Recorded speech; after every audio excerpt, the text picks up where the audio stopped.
السلام عليكم ورحمة الله وبركاته. الحمد لله رب العالمين والصلاة والسلام على سيد المرسلين وعلى آله وصحبه كلهم أجمعين. اللهم صل على محمد النبي عدد من صلى عليه من خلقك. اللهم صل على محمد النبي كما ينبغي لنا أن نصلي عليه. اللهم صل على محمد النبي كما أمرتنا أن نصلي عليه وعلى آله وصحبه وسلم. أعوذ بالله من الشيطان الرجيم. بسم الله الرحمن الرحيم. الحج أشهر معلومات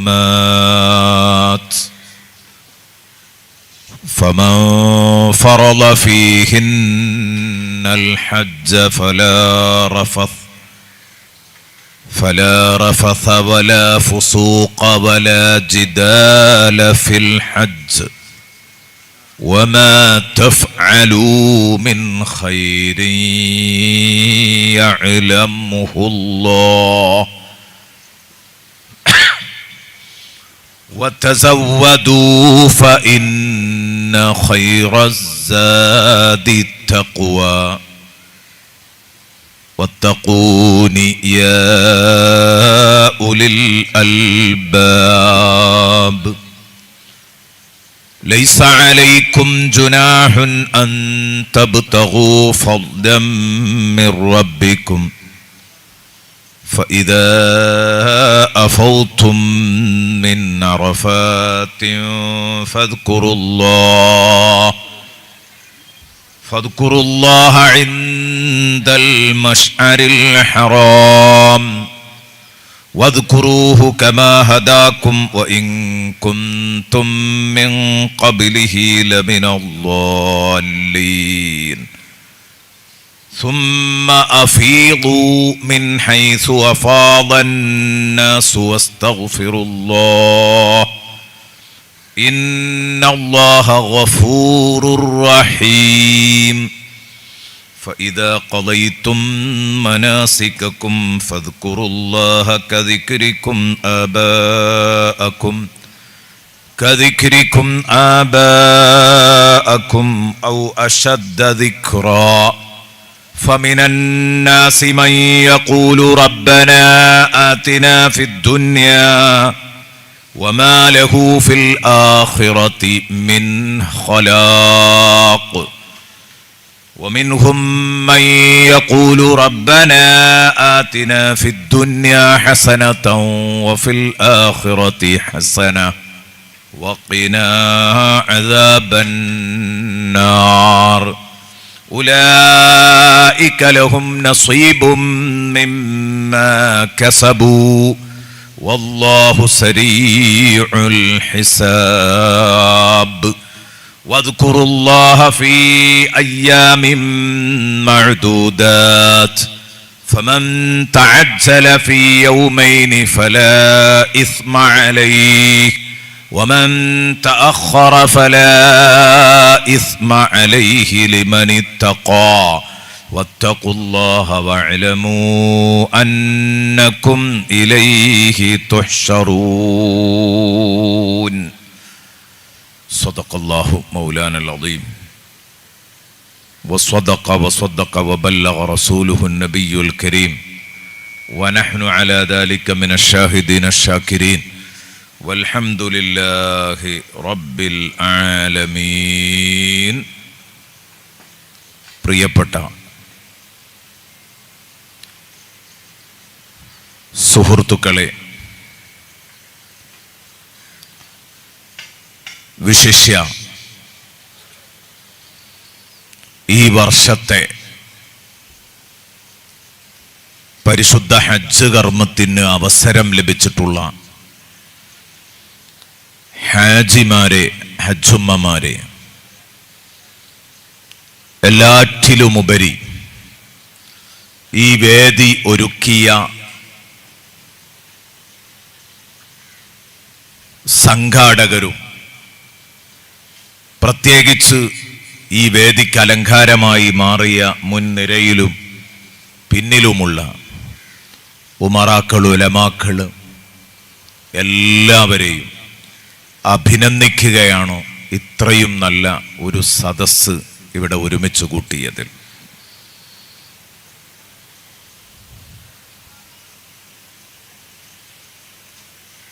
ആമുഖങ്ങളൊന്നുമില്ലാതെ വിഷയത്തിലേക്ക് കടക്കാം. കുറഞ്ഞ സമയമാണ് നമ്മുടെ മുമ്പിലുള്ളത്. ഈ സമയത്തിനുള്ളിൽ എങ്ങനെയാണ് ഹജ്ജ് എന്ന വിശാലമായ ആരാധനയെക്കുറിച്ച് സംസാരിക്കുക എന്ന് നിങ്ങൾ സംശയിച്ചിട്ടുണ്ടാവും. നേരത്തെ ഇവിടെ ഹജ്ജിൻ്റെ സാങ്കേതിക മസലകൾ, അതാണ് ഇപ്പം ഇതുവരെ പറഞ്ഞത്, കിതാബിലെ മസലയല്ല, സാങ്കേതിക മസലകൾ. അത് അവതരിപ്പിച്ച ട്രെയിനർ അദ്ദേഹം നിങ്ങളോട് പറഞ്ഞൊരു കാര്യമുണ്ട്, എല്ലാ ക്ലാസ്സും കൂടെ കേട്ട് കൺഫ്യൂഷനായി പോവണ്ടെന്ന്. അതൊരു വലിയ സത്യമാണ്. എന്നോടൊരിക്കൽ ഒരു ആചാര്യ പറഞ്ഞു, ഉസ്താദെ ഒരു ക്ലാസ് കഴിഞ്ഞ് ഇങ്ങനെ ഇറങ്ങുമ്പോൾ പറഞ്ഞൊരു വിഷയം, ഹജ്ജിന് പണമടക്കുന്നതിൻ്റെ മുമ്പ് ഹജ്ജ് ചെയ്യാനൊരു ധൈര്യം ഉണ്ടായിരുന്നു. ഒരു ക്ലാസ് കേട്ടപ്പോഴും കുഴപ്പമില്ല, എല്ലാ ക്ലാസ്സിനും കൂടെ പോയപ്പോൾ ആകെ തല കറങ്ങിയിരിക്കുകയാണ്. ഇപ്പം എന്തൊക്കെയാണ് ചെയ്യേണ്ടതെന്ന് ഒരു പിടുത്തമില്ലായിരുന്നു. ഇപ്പം ആകെ ആശയക്കുഴപ്പത്തിലാണ്. ഇത്തരം ആശയക്കുഴപ്പത്തിനൊന്നും ഒരു ചാൻസും ഇല്ല. എങ്ങനെ തീർക്കാം എന്ന് ഞാൻ ക്ലാസ്സിൽ പറയും. അങ്ങനെ വ്യാകുലപ്പെടേണ്ട ഒരു കാര്യവും ഇതിലില്ല. നിങ്ങൾക്ക് ഒന്ന് നിസ്കരിക്കണമെങ്കിൽ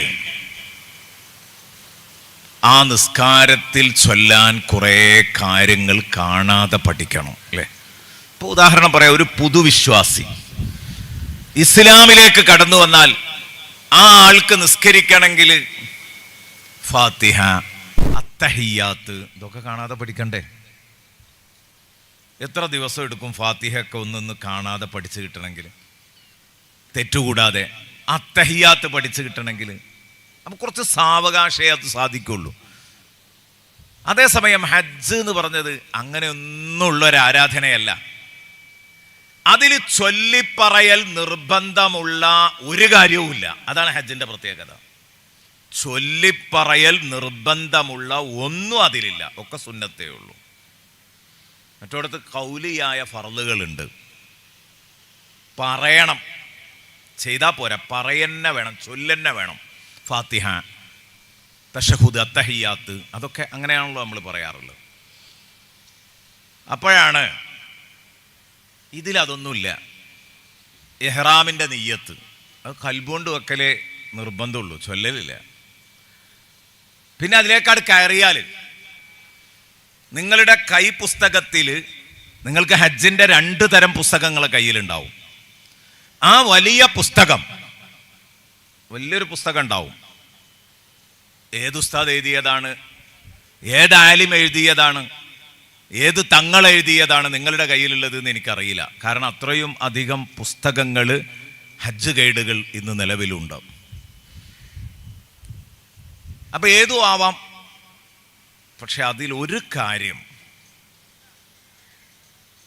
നമ്മൾ ഇത്രയും പണം ചെലവഴിച്ച് ഹജ്ജിന് പോകുന്ന സമയത്ത് ആ ഹജ്ജ് കുറ്റമറ്റ രൂപത്തിലാകാൻ പറ്റും വിധം ഇമാമിങ്ങളുടെ വാക്കുകൾക്ക് നിലവാരം നൽകുന്ന സുന്നത്തി ജമാഅത്തിന്റെ വക്താക്കൾ എഴുതിയ പുസ്തകമാവട്ടെ കയ്യിലുണ്ടാവേണ്ടത്.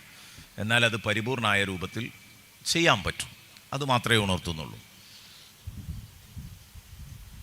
അവിടെ ആ വലിയ പുസ്തകമായിട്ട് നിങ്ങൾ മത്താഫിലേക്ക് പോകരുത്. നേരത്തെ പറഞ്ഞ പോലെ ആ പുസ്തകം മറിച്ചാൽ പിന്നെ അടുത്തുള്ളവർക്ക് നടക്കാൻ പോലും കഴിയൂല. നിങ്ങൾക്കതിലേക്ക് നോക്കാനും നോക്കി നടക്കാനും കഴിയില്ല എന്നുള്ളതല്ല, ചൊല്ലി നടക്കാൻ കഴിയില്ല എന്നല്ല. അപ്പൊ കൈപ്പുസ്തകം ഉണ്ടാകും, ദിക്റുകൾ മാത്രമുള്ള, അത് ഉപയോഗിക്കാം. അമീർ തൊട്ടടുത്ത് നിങ്ങളെ നിയന്ത്രിക്കാനുണ്ടെങ്കിൽ ചൊല്ലിത്തരുന്ന ദിക്റുകൾ ഏറ്റുചൊല്ലാൻ അവസരം ഉണ്ടാവും. അതൊന്നുമില്ലെങ്കിൽ നേരത്തെ പറഞ്ഞതുപോലെ നിർബന്ധമായിട്ട് ചൊല്ലേണ്ട ഒന്നും ഇതിലില്ല. നിങ്ങൾക്ക് തവാഫൊക്കെ ചെയ്യുന്ന സമയത്ത് പച്ച മലയാളത്തിലും പടച്ചവനോട് ദ്വാരക്കാം. ഇനി റബ്ബന ആതിന ഫിദ്ദുന്യ ഹസനതൻ വഫിൽ ആഖിറതി ഹസനതൻ വഖിനാ അദാബന്നാർ. ഇതാണ് ഇപ്പം ഹജ്ജിൽ നടത്താൻ പറഞ്ഞ വലിയൊരു ദുആ. ഞാനിവിടെ ഓതി വെച്ചത് സൂറത്തുൽ ബഖറയിലെ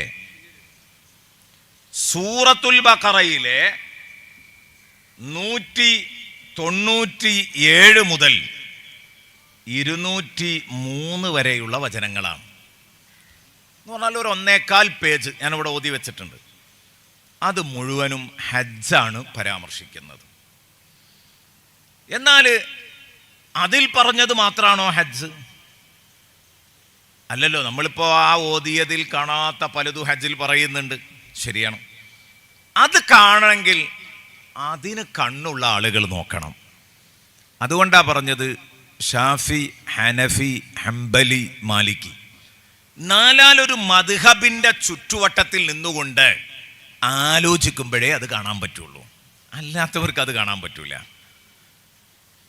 അല്ലാത്തവർക്ക് വളരെ എളുപ്പത്തിൽ, ഇതിനും കൊണ്ട് അർത്ഥം പറയുകയാണെങ്കിൽ വളരെ എളുപ്പത്തിൽ ഹജ്ജ് കഴിയും, അവരുടെ അവതരണവും കഴിയും. ബഹുമാനപ്പെട്ട ഇമാം നവവി റളിയല്ലാഹു അൻഹു എഴുതിയ ഈളാഹും അതിന് ഇബ്നു ഹജറിനിൽ ഹൈതമി റളിയല്ലാഹു അൻഹു എഴുതിയ വ്യാഖ്യാനവുമാണ് എൻ്റെ കയ്യിലുള്ളത്.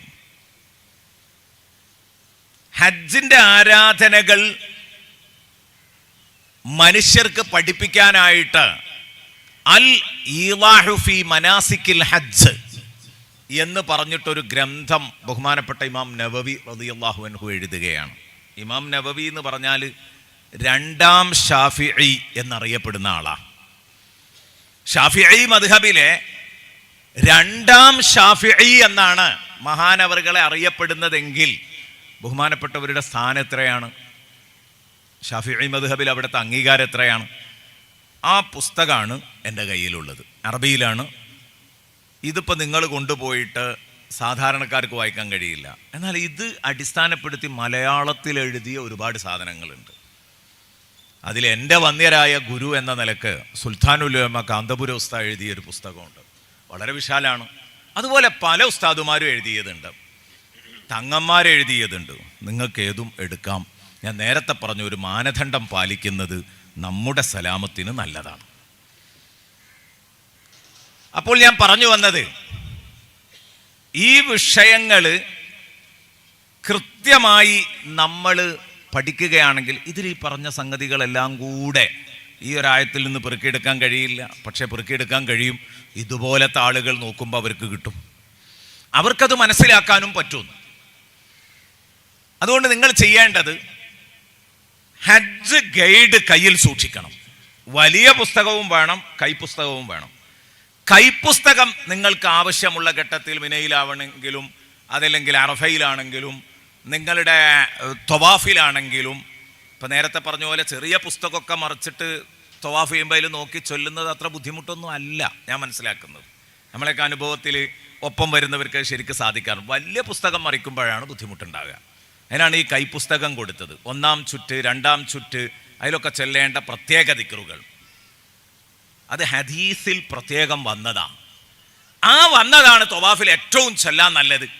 ഖുർആൻ ഓതുന്നതിനേക്കാൾ അതാ നല്ലത് എന്ന് ഇമാം നവവി റളിയല്ലാഹു അൻഹു പറഞ്ഞു. ഹദീസിൽ വന്ന ദിക്റുകൾ കാണാതെ അറിയില്ലെങ്കിൽ പിന്നീട് ഖുർആൻ ഓതുന്നതാണ് കൂടുതൽ നല്ലത് എന്ന് ഇമാം നവവി റളിയല്ലാഹു അൻഹു പറഞ്ഞു. നമ്മൾ നേരത്തെ പറഞ്ഞ റബ്ബന ആതിന ഫിദ്ദുന്യാ ഹസനതൻ വഫിൽ ആഖിറതി ഹസനതൻ വഖിനാ അദാബന്നാർ എന്ന് പറഞ്ഞാൽ ദുആവുമാണ്, ഖുർആനുമാണ്, ഒക്കെയാണത്. അതിൽ പറഞ്ഞ ദിക്റുമാണ്, എല്ലാം ആണ്. അപ്പോൾ ഒന്നും അറിയാത്തവർ അത് പറഞ്ഞിങ്ങനെ ചുറ്റിയാലും മതി, ബേജാറൊന്നും ആണ്ടാന്നാണ് അപ്പോൾ പറയണത്. ഇതിലങ്ങനെ കാണാതെ പഠിക്കാനായിട്ടൊന്നുമില്ല. ഇനിയിപ്പോൾ നമുക്ക് ഒന്നും ചൊല്ലിപ്പറയാതെ, ഇപ്പോൾ നിസ്കാരത്തിൽ ഒന്നും ചൊല്ലിപ്പറയാതെ ഇങ്ങനെ നിസ്കരിച്ചാൽ ഒരു സുഖം കിട്ടൂലല്ലോ, ഒരു സുഖം കിട്ടൂല. ഇനിയിപ്പോൾ ഫാത്തിഹ ഓതാൻ അറിയില്ലെങ്കിലും അതിന് പകരം സംവിധാനങ്ങളുണ്ടല്ലോ, അത്തഹിയാത്ത് അറിയില്ലെങ്കിലും ബദൽ സംവിധാനങ്ങളുണ്ടല്ലോ, തസ്ബീഹും ദിക്റും ഒക്കെ ചൊല്ലിയിട്ട് അവസാനിപ്പിക്കാൻ. പക്ഷേ അതിലൊന്നും നമുക്കൊരു മനസ്സിനൊരു സംതൃപ്തി കിട്ടൂല. ഒരു ദിക്റെങ്കിലും ഔദ്യോഗിക ദിക്ർ ചൊല്ലി നിർവഹിച്ചെങ്കിലേ ആരാധനക്കൊരു രസം കിട്ടൂ. അല്ല, ഒരു സ്വാദ് അല്ലേ, ശരിക്കും അതിൻ്റെ ടേസ്റ്റ് അനുഭവിക്കണമെങ്കിൽ, ആസ്വദിക്കണമെങ്കിൽ അത് വേണമല്ലോ. അതിനെന്താ മാർഗം? ഹജ്ജിൽ ഏറ്റവും കൂടുതൽ ചൊല്ലേണ്ട ദിക്ർ, പ്രത്യേകിച്ച് നിങ്ങൾക്ക് പഠിക്കേണ്ടി വരുമെന്ന് തോന്നുന്നില്ല, നിങ്ങളിപ്പോൾ തന്നെ പഠിച്ചിട്ടുണ്ടാവും അത്. ലബ്ബൈക് അല്ലാഹുമ്മ ലബ്ബൈക് ലബ്ബൈക ലാ ശരീക ലക ലബ്ബൈക് ഇന്നൽ ഹംദ വന്നിഅ്മത ലക വൽ മുൽക്ക് ലാ ശരീക ലക്. ഇതാണ് ഇപ്പോൾ ഹജ്ജിൽ ഏറ്റവും കൂടുതൽ ചൊല്ലേണ്ട ദിക്ർ. ഇത്ര ചൊല്ലേണ്ട വേറൊരു ദിക്റുമില്ല. തവാഫിൽ തൽബിയത്തല്ല, തവാഫിൽ തൽബിയത്തല്ല. അതുകൊണ്ട് ഞാൻ ഏറ്റവും കൂടുതൽ എന്ന് പറഞ്ഞു, തവാഫിലും കൂടി തൽബിയത്ത് അനുവദനീയായിരുന്നെങ്കിൽ അത് പറയായിരുന്നു. തവാഫിൽ തൽബിയത്തല്ല വേണ്ടത്. മറ്റു ഹദീസിൽ വാരിദായ ദിക്റുകൾ അത് അറിയില്ലെങ്കിൽ ഖുർആൻ, അങ്ങനെയാണ് പറഞ്ഞത്. ഇനി ഒന്നുമില്ലെങ്കിൽ നേരത്തെ പറഞ്ഞല്ലോ, പച്ച മലയാളത്തിൽ ദുആ ചെയ്തുകൊണ്ട് ചുറ്റാം, അതൊക്കെ ചെയ്യാം. ഈ തൽബിയത്ത് ലബ്ബൈക് അല്ലാഹുമ്മ ലബ്ബൈക് ലബ്ബൈക ലാ ശരീക ലക ലബ്ബൈക് ഇന്നൽ ഹംദ വന്നിഅ്മത ലക വൽ മുൽക്ക് ലാ ശരീക ലക്. വലിയ പ്രതിഫലമുള്ളതാണ്. ഇൻഷാ അല്ലാഹ് ഭാഗമൊക്കെ വരുമ്പോൾ ഞാൻ പറയാം. അതെല്ലാവർക്കും അറിയാം. നമ്മൾ ഹജ്ജ് ക്ലാസ് തുടങ്ങുകയാണ്, മാത്രമല്ല അടുത്ത് തന്നെ ഹജ്ജിന് പുറപ്പെടാതിരിക്കുകയാണ്. അപ്പം എല്ലാവരും ഒന്ന് ഒരുമിച്ച് അങ്ങോട്ട് ചൊല്ലിയാൽ ഒരു റാഹത്തുണ്ടാവും. അതിൻ്റെ ഒരു റിഹേഴ്സൽ എന്ന നിലക്ക് ഒന്ന് ചൊല്ലാം. ലബ്ബൈക് അല്ലാഹുമ്മ ലബ്ബൈക് ലബ്ബൈക ലാ ശരീക ലക ലബ്ബൈക് ഇന്നൽ ഹംദ വന്നിഅ്മത ലക വൽ മുൽക്ക് ലാ ശരീക ലക്. ഇനി ഒന്ന് ചൊല്ലി നോക്കിയാൽ ലബ്ബൈക അല്ലാഹുമ്മ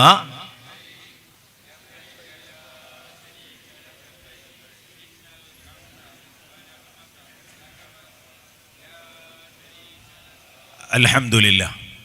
ഇതേ ഉള്ളൂ ഇതിൽ മുഴുവനായിട്ട്. ആ ഒരു ദിക്ർ പഠിക്കാൻ അത്ര വലിയ പ്രയാസമൊന്നുമില്ല. പഠിക്കാത്തവർ ഇന്ന് പോയിട്ട്, കാരണം ഇതൊക്കെ നമ്മൾ എപ്പോഴും ചെയ്യുന്ന ഒരു അമലല്ലാത്തത് കൊണ്ട് അങ്ങനെ കൃത്യമായിട്ട് നമ്മൾ വജ്ജത്ത് ഓതും പോലെ അത് കിട്ടിക്കൊള്ളണമെന്നില്ല. ചിലർക്ക് കുറച്ചല്ലേ ഉള്ളൂ.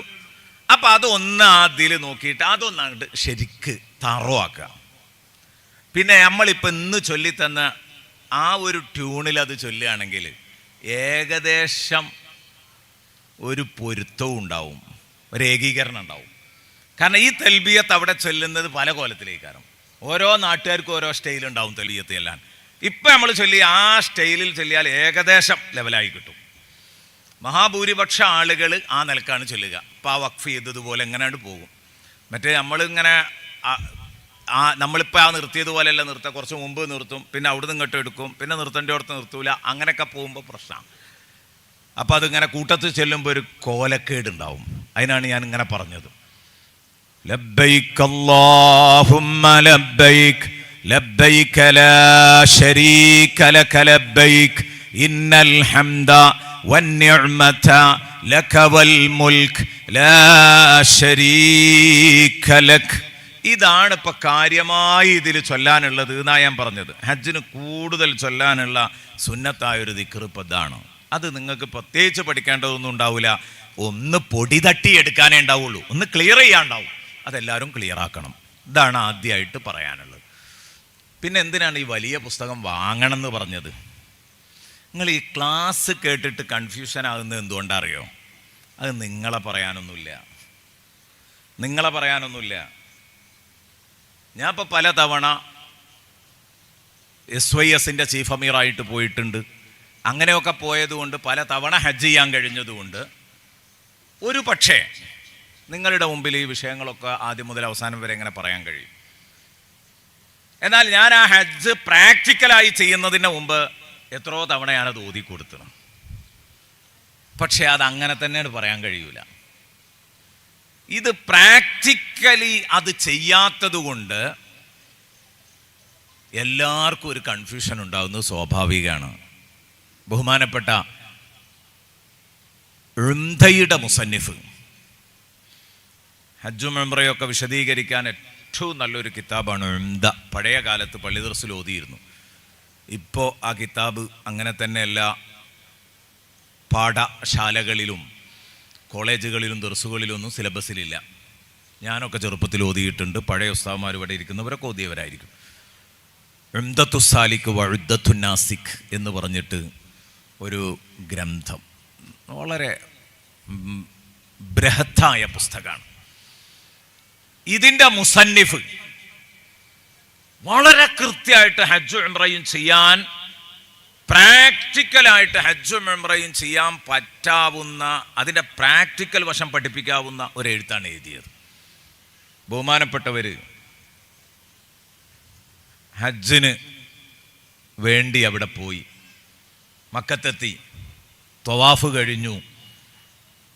സ്വഫാ മർവക്കിടയിലെ സഈ ചെയ്യാൻ തുടങ്ങുന്ന സമയത്ത് എവിടെന്നാ സഈ തുടങ്ങേണ്ടത് എന്ന് ചെറിയൊരു കൺഫ്യൂഷൻ. ആർക്കത്? ഉംദന്റെ ഗ്രന്ഥകാരനാണ് ഈ കൺഫ്യൂഷൻ വരുന്നത്. അപ്പൊ മുസന്നിഫ് അവറുകൾ മുമ്പിൽ കണ്ട ഒരാളോട്, അദ്ദേഹത്തോട് ചോദിച്ചത്ര, അല്ല എവിടെന്നാ തുടങ്ങേണ്ടത്? അത് എവിടുന്നുമല്ല, അള്ളാഹു ഖുർആനിൽ പറഞ്ഞു തുടങ്ങിയത് ഇന്ന സ്വഫാ വൽ മർവത മിൻ ശഅഇരില്ലാഹ് എന്നല്ലേ. അപ്പൊ സ്വഫാന്നല്ലേ അള്ളാഹ് തുടങ്ങിയത്. അപ്പൊ അവിടുന്ന് തന്നെയാണ് തുടങ്ങിക്കോളി. സ്വഫയിൽ നിന്ന് മറുവയിലേക്ക് ആദ്യത്തെ നടത്തം, മറുവയിൽ നിന്ന് സ്വഫയിലേക്ക് 2, മറുവയിൽ നിന്ന് സ്വഫയിൽ നിന്ന് മറുവയിലേക്ക് വീണ്ടും 3, അങ്ങനെയാണ്. അപ്പൊ ചോദിച്ചു, നിങ്ങൾക്ക് ഇതിലൊന്നും ഒരു കൺഫ്യൂഷനും ഇല്ലല്ലോ, വളരെ വ്യക്തത ഉണ്ടല്ലോ, നിങ്ങൾക്ക് ഇതെവിടെ നിന്ന് അങ്ങനെ കിട്ടിയത്? അപ്പൊ മഹാനവറുകൾ പറഞ്ഞത്രേ, നിങ്ങൾ എന്താന്നുള്ള പുസ്തകം വായിക്കണം, അതിലാണ്, അത് കൃത്യമായിട്ട് വായിച്ചതുകൊണ്ടും പഠിച്ചതുകൊണ്ടുമാണ് എനിക്കിത് കിട്ടിയത്. അപ്പൊ മഹാനവറുകൾ തല താഴ്ത്തിന്ന, കാരണം അത് എഴുതിയത് മൂപ്പരാ, അത് എഴുതിയ ആളാണ്. അപ്പൊ ഞാൻ പറഞ്ഞു വരുന്ന ആള് മോശക്കാരനല്ല, ചില്ലറക്കാരനല്ല. പക്ഷേ ചില സമയത്ത് മനുഷ്യന് കൺഫ്യൂഷനുകൾ ഉണ്ടാവും. അത് തീരണമെങ്കിൽ പ്രാക്ടിക്കലായി അത് നിർവഹിക്കണം. പലതവണ നിർവഹിക്കുമ്പോഴേ തീരുള്ളൂ. അപ്പോൾ അതിലൊന്നും ബേജാറ് തോന്നണ്ട. ഈ വലിയ പുസ്തകം വാങ്ങണമെന്ന് പറഞ്ഞത് ഒന്ന് വായിച്ചു നോക്കാനാണ്. എപ്പോഴാണ് വായിക്കേണ്ടത്? നിങ്ങളിപ്പോൾ ഹജ്ജ് ക്ലാസ് കേൾക്കുന്നത്, ഞാൻ പൊതുവെ നിങ്ങൾക്ക് വേണ്ടി ഹജ്ജിൻ്റെ കാര്യങ്ങൾ ഇങ്ങനെ പറയാന്നുള്ളൂ. എൻ്റെ കൂടെ വരുന്ന ഹാജിമാരാണ് എങ്കിൽ അവർക്ക് ഹജ്ജ് ക്ലാസ് കൊടുക്കുമ്പോൾ ഞാൻ പറയല്, നിങ്ങൾക്ക് ഒരു ക്ലാസ്സും ഇല്ല എന്നാ പറയല്. ഹജ്ജിൻ്റെ ഫളിലുകളാണ് അവരോട് പറയാ, മക്കയുടെ ഫളിലാ പറയാ, മദീനയുടെ ബഹുമാനാ പറയാ. അത് പറഞ്ഞ് തലക്ക് പിടിപ്പിച്ച് അവരെ യാത്രക്കൊരുക്കും. എന്നിട്ട് ഞാൻ പറയും, ഇനി ഇഹ്റാം കെട്ടിയാൽ എന്തൊക്കെയാ പാടില്ലാത്തത്, ആ ഇഹ്റാം കെട്ടുമ്പോൾ ഞാൻ പറഞ്ഞു തരുന്നുണ്ട് കേട്ടോ പറയും. അവിടെ പറഞ്ഞാൽ മറക്കില്ല. ഇഹ്റാം കെട്ടുമ്പോൾ പറഞ്ഞു കൊടുക്കുക, ഇഹ്റാം കെട്ടിയാൽ ഇനി എന്തൊക്കെ പാടില്ല. കണ്ടോ? ത്വവാഫിന്റെ മുമ്പ് പറഞ്ഞു കൊടുക്കുക, ത്വവാഫിൽ ശ്രദ്ധിക്കേണ്ട കാര്യങ്ങൾ, പിന്നെ മറക്കൂല. സഈന്റെ മുമ്പ് പറഞ്ഞു കൊടുക്കുകയാണ്, സഈൽ ശ്രദ്ധിക്കേണ്ട കാര്യങ്ങൾ. നേരെ വെച്ച് ക്ലാസ്സിലാവുമ്പോൾ 1 by 1 ആയിട്ട് ഇങ്ങനെ പറയുമ്പോൾ ആദ്യത്തെ ഇങ്ങനെ ഡിലീറ്റ് ആവും.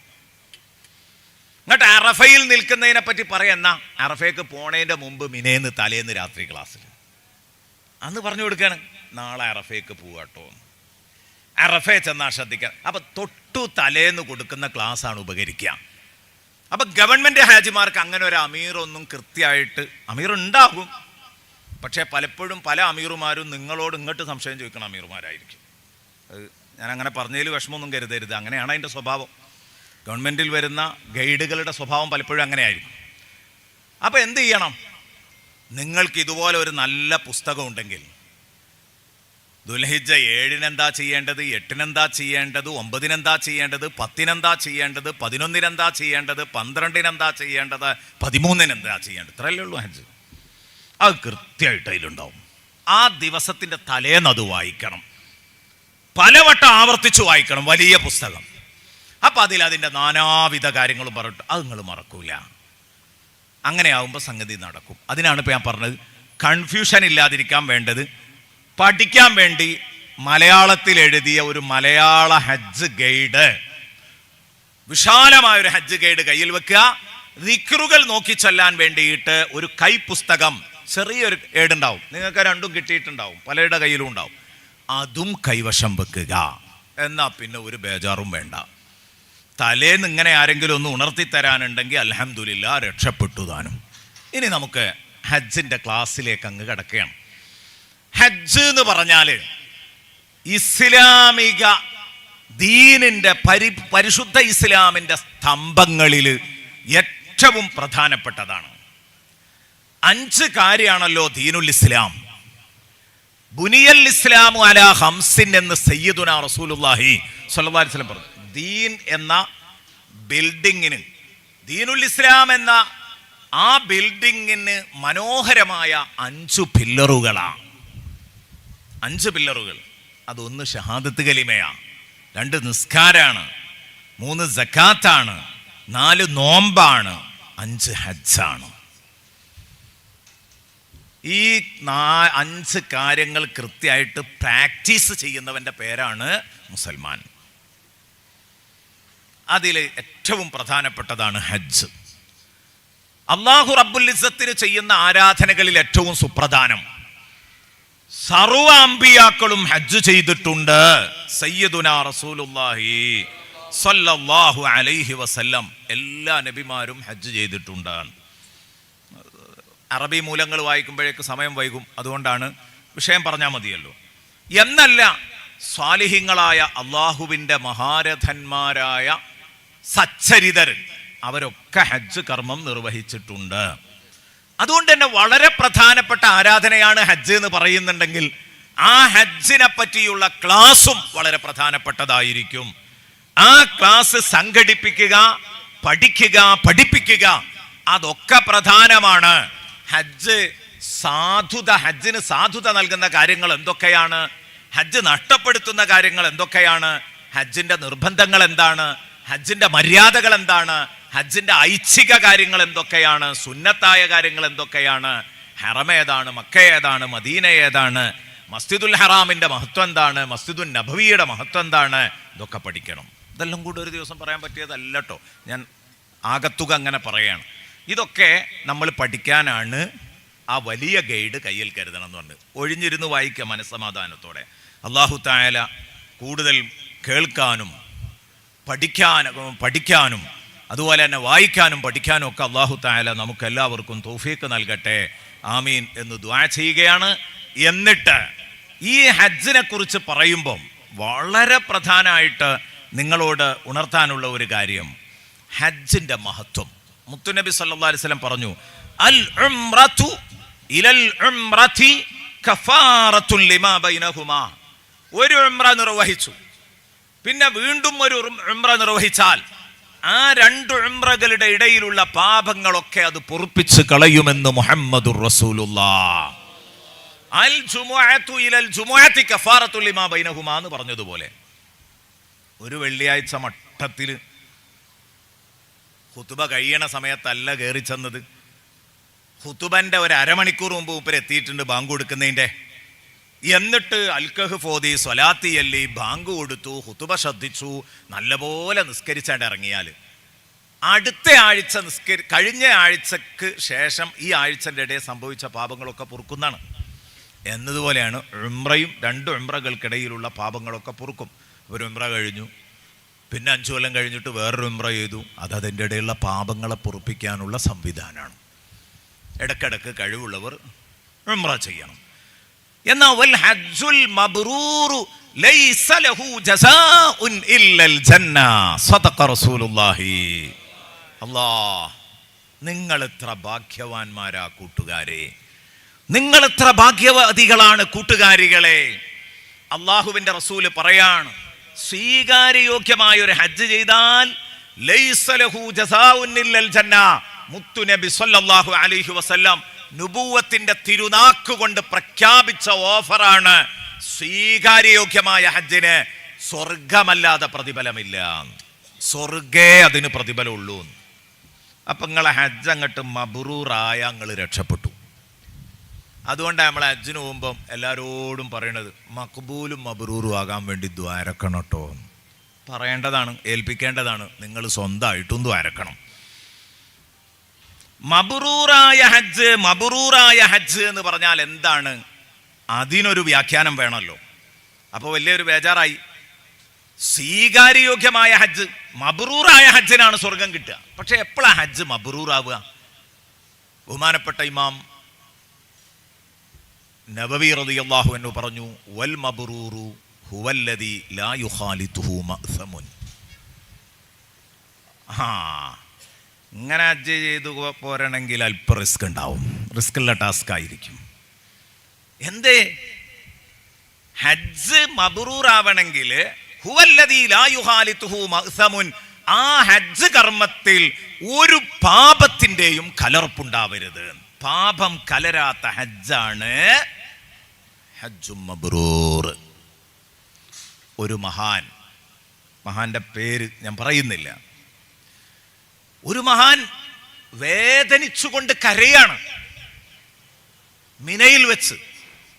അപ്പോൾ ഒരാൾ ചോദിച്ചു, എന്തിനാ നിങ്ങൾ കരയുന്നത്? ഒന്നുമല്ല, എൻ്റെ ഹജ്ജ് മബ്റൂറാകൂലേ എന്ന് പേടിച്ചിട്ട് കരയാണ്. എന്താ നിങ്ങൾക്ക് അങ്ങനെ ഒരു വിഭ്രാന്തിക്ക് കാരണം? നിങ്ങളൊരു വലിയ മനുഷ്യനല്ലേ, പണ്ഡിതനല്ലേ, അറിവുള്ള ആളല്ലേ, കുറ്റമറ്റ രൂപത്തിൽ ഹജ്ജ് ചെയ്തിട്ടില്ലേ? മഹാനവറുകൾ പറഞ്ഞു, പഠിച്ചതനുസരിച്ചൊക്കെ ചെയ്തിട്ടുണ്ട്. പക്ഷേ മത്താഫിൽ വെച്ച് ഒരു പെണ്ണിൻ്റെ മുഖം കണ്ടപ്പോൾ അറിയാതെ ഒന്ന് നോക്കിപ്പോയി. ഹജ്ജ് മബ്റൂറാകൂലേ എന്ന് പേടിയാണ്. നോക്കണം, എന്ത് ബേജാറാണ് നമുക്കൊക്കെ ഈ വിഷയത്തിലുള്ളത്. എന്തു ബേജാറാണ് നമുക്കൊക്കെ ഈ വിഷയത്തിലുള്ളത്.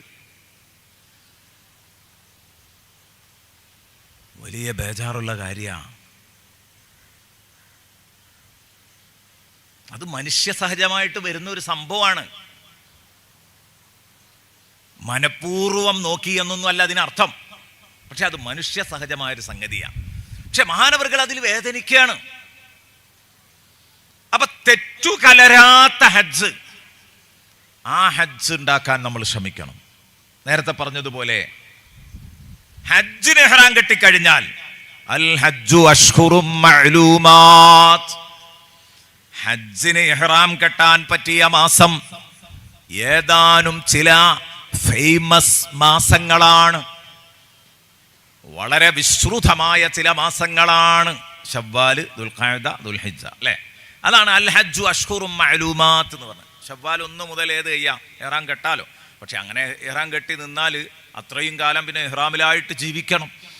അതുകൊണ്ടാണ് നമ്മൾ അടുപ്പിച്ച് കെട്ടുന്നത്. അൽ ഹജ്ജു അശ്ഹുറും മഅലൂമാത്ത് ഫമൻ ഫറള ഫീഹിന്നൽ ഹജ്ജ.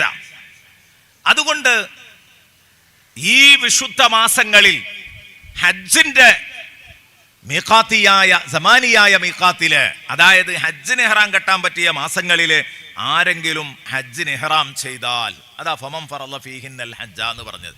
അതിലാരെങ്കിലും ഹജ്ജ് നിർബന്ധാക്കിയാൽ, ഹജ്ജ് നിർബന്ധായാലും എപ്പോഴാ? ഇഹ്റാം കിട്ടുമ്പോൾ. ഹജ്ജിന് ഇഹ്റാം ചെയ്താൽ ഫലാ റഫസ വലാ ഫുസൂഖ വലാ ജിദാൽ ഫിൽ ഹജ്ജ്. നേരത്തെ ഇവിടെ ട്രെയിനർ ഓതി വെച്ചിരുന്നു, ഫലാ റഫസ വലാ ഫുസൂഖ വലാ ജിദാല ഫിൽ ഹജ്ജ്. ഹജ്ജിലേക്ക് കടന്നാൽ അനാവശ്യ സംസാരങ്ങൾ പാടില്ല. വലാ ഫുസൂഖ, വൃത്തികേടുകൾ ചെയ്യാൻ പാടില്ല. അതായത് അനുസരണക്കേടുകൾ നമ്മുടെ ഭാഗത്തുനിന്ന് ഉണ്ടാവാൻ പാടില്ല. വലാ ജിദാല, തിരക്ക് കൂടാനും പറ്റില്ല, കലഹിക്കാനും പറ്റില്ല, തർക്കിക്കാൻ. പ്രധാനമായും 3 കാര്യമാണ് വിശുദ്ധ ഖുർആൻ വിലക്കിയത്. ഇഹ്റാം കെട്ടിയാൽ അത് 3ഉം ഗൗരവത്തിലെടുത്തോളൂ. ഇഹ്റാം കെട്ടിയാൽ അത് മാത്രമല്ല ഹറാമുള്ളത്, കുറേ ഹറാമുണ്ട്. അപ്പം അതുകൊണ്ടാണ് ഒരാളിപ്പോൾ ഖുർആൻ മാത്രം ഇങ്ങനെ നോക്കിയിട്ട് ഇഹ്റാം കെട്ടിയാൽ പാടില്ലാത്ത 3 കാര്യമേ ഉള്ളൂ പറഞ്ഞാൽ, ഇതാ ഞാൻ പറഞ്ഞത്, ഖുർആൻ മാത്രം നോക്കിയിട്ട് നമുക്ക് കാണാൻ പറ്റില്ല പറഞ്ഞ് 3 കാര്യം എവിടെ ഉള്ളൂ. അപ്പം അങ്ങനെയുള്ളവർ പറയും ഇത് മാത്രമേ ഉള്ളൂ ഹജ്ജിൽ ശ്രദ്ധിക്കേണ്ടത്. അല്ല, ഇഹ്റാം കെട്ടിയവന് സുഗന്ധം പൂശാൻ പാടില്ല, അല്ലേ? ഇഹ്റാം കെട്ടിയവനെ സംബന്ധിച്ചിടത്തോളം എണ്ണ ഉപയോഗിക്കാൻ പാടില്ല. അങ്ങനെ കുറേ സംഗതികളില്ലേ. ഇത് മാത്രമല്ലല്ലോ. അപ്പൊ എന്താണ് ഇത്? വളരെ മർമ്മപ്രധാനമായ കാര്യമാണ്. നിങ്ങളെ ഹജ്ജിന്റെ കൂലി ബാത്തിലാക്കി കളയുന്ന കാര്യമാണ്, പരിഹരിക്കാനാവാത്ത കേസാണ്. അതുകൊണ്ടാ പറയണത്. വളരെ ഗൗരവത്തോടെ ആലോചിച്ചോളണം. എന്താണത്? ഫലാ റഫസ വലാ ഫുസൂഖ വലാ ജിദാൽ. ഒന്ന്, അനാവശ്യ സംസാരങ്ങൾ പാടില്ല എന്ന് പറഞ്ഞതിൽ പ്രധാനമായിട്ടും പറഞ്ഞത് ഗീബത്ത്, നമീമത്ത്, കളവ്, ഇതൊന്നും പറയാൻ പാടില്ല. അത് വലാ ഫുസൂഖ എന്ന് പറഞ്ഞതിൽ പെടുത്താം. തമ്മാടിത്തരം പറ്റില്ല എന്ന് പറഞ്ഞതിൽ. പക്ഷെ അതിനു മുമ്പ് പറഞ്ഞ ഈ ഫലാ റഫസ എന്താ?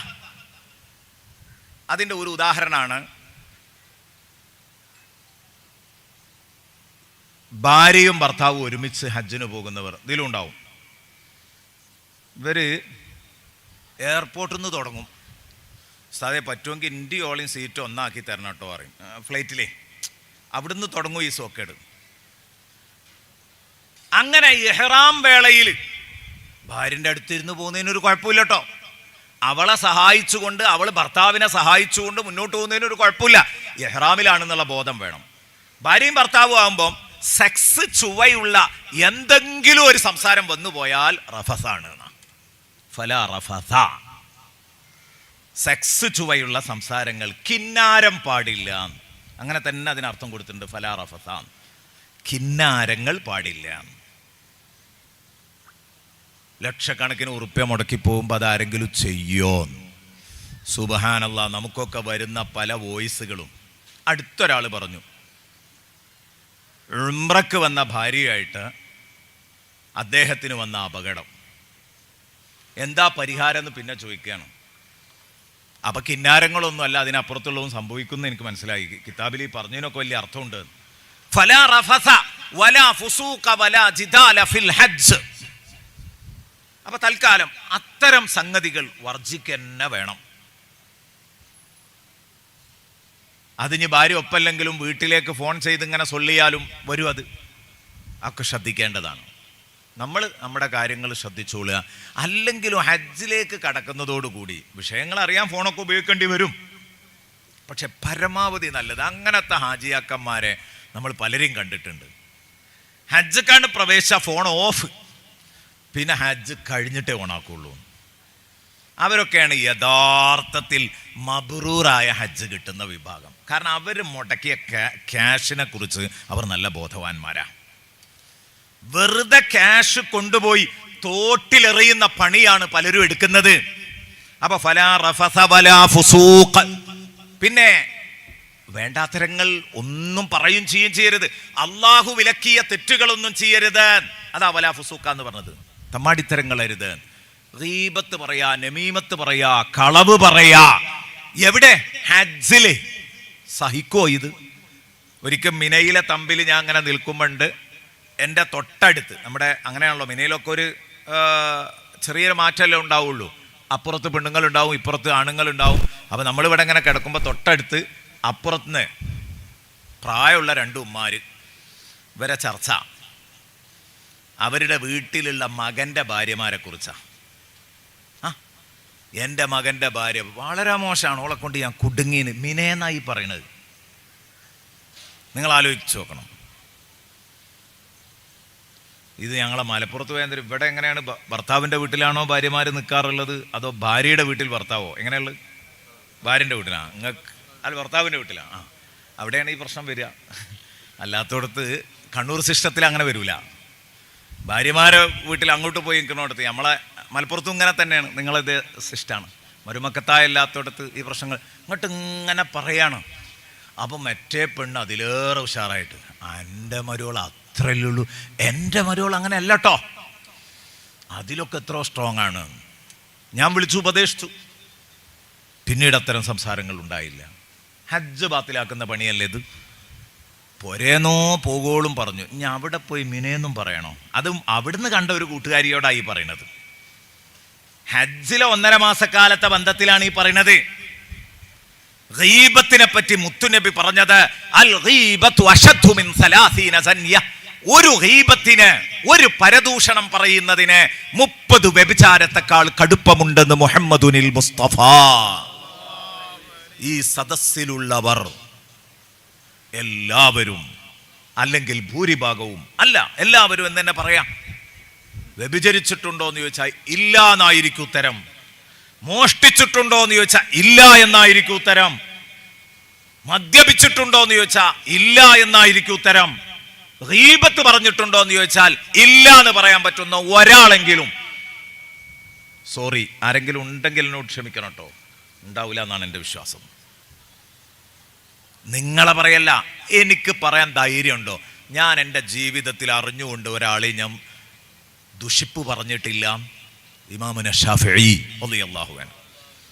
എനിക്ക് തോന്നുന്നത് ഹജ്ജിൻ്റെ മസലകളൊക്കെ പറയുന്നതായിട്ട് നല്ല ഇതാണെന്നാണ് തോന്നുന്നത്. മസല ഇപ്പോൾ നമുക്ക് പുസ്തകത്തിൽ നിന്ന് വായിച്ചാലും കിട്ടും, എല്ലാ ക്ലാസ്സിലും കേട്ട് ഇതായിരിക്കും. പക്ഷേ അതൊക്കെ റെഡിയാക്കിയിട്ട് ആരുണ്ടോ? ഇതാണ് പോയാൽ ഒക്കെ പോയില്ലേ.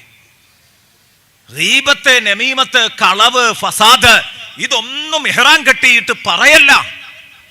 ഇമാം ഷാഫി റളിയല്ലാഹു അൻഹു പറഞ്ഞു, നിസ്കരിച്ചെടുത്ത് എൻ്റെ റബ്ബിന് എന്നോട് അതിൽ വീഴ്ചകൾ ചോദിക്കാനുണ്ടാകും, നോമ്പിലുണ്ടാകും, ഞാൻ നിർവഹിച്ച അമലുകളിലൊക്കെ പോരായ്മകൾ എൻ്റെ റബ്ബിന് എന്നോട് ചോദിക്കാനുണ്ടാവും. വിനയം കൊണ്ട് പറഞ്ഞതാ ഷാഫി ഇമാം കേട്ടോ, നമ്മളെ പോലെ ഉണ്ട് എന്നുള്ള അർത്ഥത്തിലല്ല പറഞ്ഞത്. പക്ഷേ ഒരു കാര്യം ഉറപ്പാണ്, നാളെ റബ്ബിന്റെ കോർട്ടിൽ അതേ മഹ്ശറിൽ വെച്ച് എല്ലാവരെയും പടച്ച റബ്ബ് വിചാരണ ചെയ്യുമ്പോൾ, മുഹമ്മദ് ഇബ്നു ഇദ്രീസ് നിങ്ങൾ എന്തിനാണ് ആ മനുഷ്യനെ പറ്റി അയാൾക്ക് ഇഷ്ടല്ലാത്തത് പറഞ്ഞത്? എന്തിന് ഇന്ന വ്യക്തിയെ ഗീബത്ത് പറഞ്ഞു എന്ന് ഒരു ചോദ്യം ചോദിക്കാൻ അള്ളാഹുവിന് എൻ്റെ കാര്യത്തിൽ അവസരമുണ്ടാകൂല. എന്തുകൊണ്ട്? ലം അഗ്തബ് അഹദം മിനൽ ആലമീൻ, ലോകത്തൊരു മനുഷ്യനെയും ഇന്നുവരെ ഞാൻ ഗീബത്ത് പറഞ്ഞിട്ടില്ല. അങ്ങനെ ധൈര്യത്തോടെ പറയാൻ പറ്റിയ ഒരു ആൺകുട്ടി ഉണ്ടോ ഇമാം ഷാഫിയെ പോലെ? ലോകത്തൊരു കുട്ടിയെയും ഞാൻ ഇന്ന് വരെ ഗീബത്ത് പറഞ്ഞിട്ടില്ല. അതൊരു ധൈര്യമാണ്, അതൊരു ധൈര്യമാണ്. ഈ ഒരു ധൈര്യം നമുക്ക് കിട്ടുക എന്നുള്ളതാണ് പ്രിയപ്പെട്ടവരെ ജീവിതം സഫലമായി എന്നതിൻ്റെ ഏറ്റവും വലിയ കാര്യം. അപ്പം അതുകൊണ്ട് എല്ലാവരും ശ്രദ്ധിക്കണം. ഈ ഹജ്ജോടുകൂടി അത് നിർത്തി ഹജ്ജ് കഴിഞ്ഞു വന്നാൽ അതേ വിശുദ്ധിയിൽ തുടരാൻ ശ്രമിക്കണം. അള്ളാഹു നമുക്ക് തൗഫീക്ക് നൽകട്ടെ, ആമീൻ. അപ്പോൾ മബ്റൂറായ ഹജ്ജ് എന്ന് പറഞ്ഞാൽ തെറ്റുകുറ്റങ്ങൾ കലരാത്ത ഹജ്ജാണ്. ഇനി നമ്മൾ എന്താ പറയല്? മഖ്ബൂലായ ഹജ്ജ് അല്ലേ? അവൻ പറയലുണ്ട്, എപ്പോഴും പറയല അങ്ങനെയല്ലേ?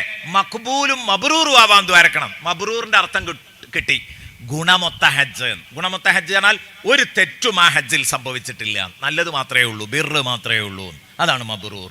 ഇനി അടുത്തത് മഖ്ബൂൽ. എന്താ മഖ്ബൂല്?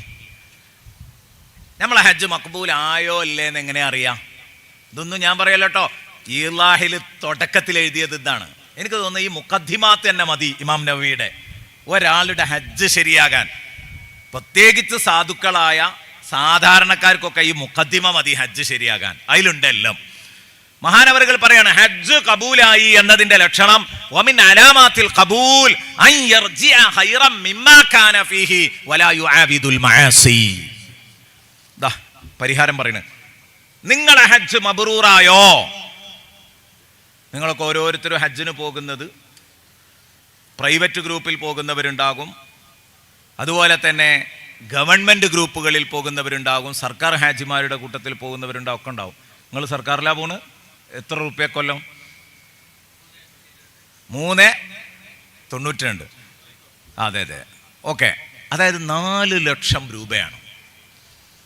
4 ലക്ഷം രൂപയാണ്. ഈ 4 ലക്ഷം ഉറുപ്യ മുടക്കിയിട്ടേ, അതിപ്പം ഇനി നിങ്ങൾ അവിടെ പോയൊക്കെ വരുമ്പോഴത്തേന് 5 ലക്ഷം ആവും. ഏത് നിങ്ങളുടെ കാര്യങ്ങളും കൂടെ നിങ്ങൾ ആ കൂട്ടത്തിൽ വരുമ്പോൾ മക്കൾക്ക് അതുപോലെ തന്നെ കൊച്ചുമക്കൾക്കൊക്കെ എന്തെങ്കിലുമൊക്കെ ഗിഫ്റ്റുകളൊക്കെ വാങ്ങി പോരുമ്പോഴൊക്കെ അതാവും. ഞാൻ പറയുന്നത് 4-5 ലക്ഷം ഉറുപ്യ മുടക്കിയിട്ടേ, ഏറ്റവും ചുരുങ്ങിയ 4 ലക്ഷം. ഈ 4 ലക്ഷം രൂപ നിങ്ങൾ മുടക്കിയിട്ട് എൻ്റെ ഹജ്ജ് കബൂലായി നിങ്ങൾക്കൊന്ന് അറിയണ്ടേ? അറിയണം. എന്താ മാർഗം? ഇതാ ഇമാം നവവി നിങ്ങളെ ഹജ്ജ് മഖ്ബൂലായോ ഇല്ലേ എന്ന് ഒരു മുസ്ലിയാരോട് ചോദിക്കണ്ട, നിങ്ങൾക്ക് തന്നെ മനസ്സിലാക്കാം. ഇമാം നവവി പറയാണ്, വമിൻ അലാമാത്തിൽ ഖബൂൽ, നിങ്ങളെ ഹജ്ജ് കബൂലായിട്ടുണ്ടെന്നതിന്റെ ലക്ഷണം അൻ യർജിഅ ഖൈറൻ മിമ്മാ കാന ഫീഹി. ഹജ്ജിന് പോകുന്നതിന് മുമ്പ് ഹാജിയാര് ഹജ്ജിന് പോകുന്നതിൻ്റെ മുമ്പ് ആചാര് മഗ്രിബും ഇശാവും മാത്രമേ നിസ്കരിക്കാറുള്ളൂ. ഒരു ഉദാഹരണം പറഞ്ഞാട്ടോ, മുമ്പുള്ളതിനേക്കാൾ ഗുണകരമായ രീതിയിൽ ഹജ്ജിൽ നിന്ന് തിരിച്ചെത്തുക. മുമ്പത്തെ സ്ഥിതി എന്തായിരുന്നു? അങ്ങാടിയിലുണ്ട്, മഗ്രിബിന്റെ ബാങ്ക് കേൾക്കുമ്പോൾ കയറും, മഗ്രിബ് ബാങ്ക് കേൾക്കുമ്പം പള്ളിയിൽ പോയി നിസ്കരിക്കും, ഇഷാവും നിസ്കരിക്കും. ലുഹർ പിന്നെ പണിത്തിരക്കിൽ അങ്ങ് പോകലാണ്. അസ്റും അങ്ങനെയാ. സുബഹി പിന്നെ ഉറക്കച്ചടവിൽ അതും പോകും. 2 വക്കത്തെ നിസ്കരിക്കുന്നുള്ളൂ. പക്ഷെ ഹജ്ജ് കഴിഞ്ഞ് എന്നതിൻ്റെ ശേഷം അങ്ങനെയല്ല. ഇപ്പം 5 വക്കത്തും ക്ലിയറാ. എന്നാ ഹജ്ജ് മക്ബൂല ഉണ്ടോ? ഹജ്ജ് മക്ബൂലായിട്ടുണ്ട് എന്നുള്ളതിൻ്റെ ലക്ഷണമാണത്.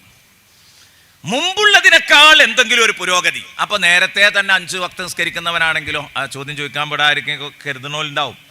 നിങ്ങൾ 5 വക്ത് മാത്രമല്ല നിസ്കരിക്കുക, മുഅക്കദായ സുന്നത്തും കൂടി തുടങ്ങും.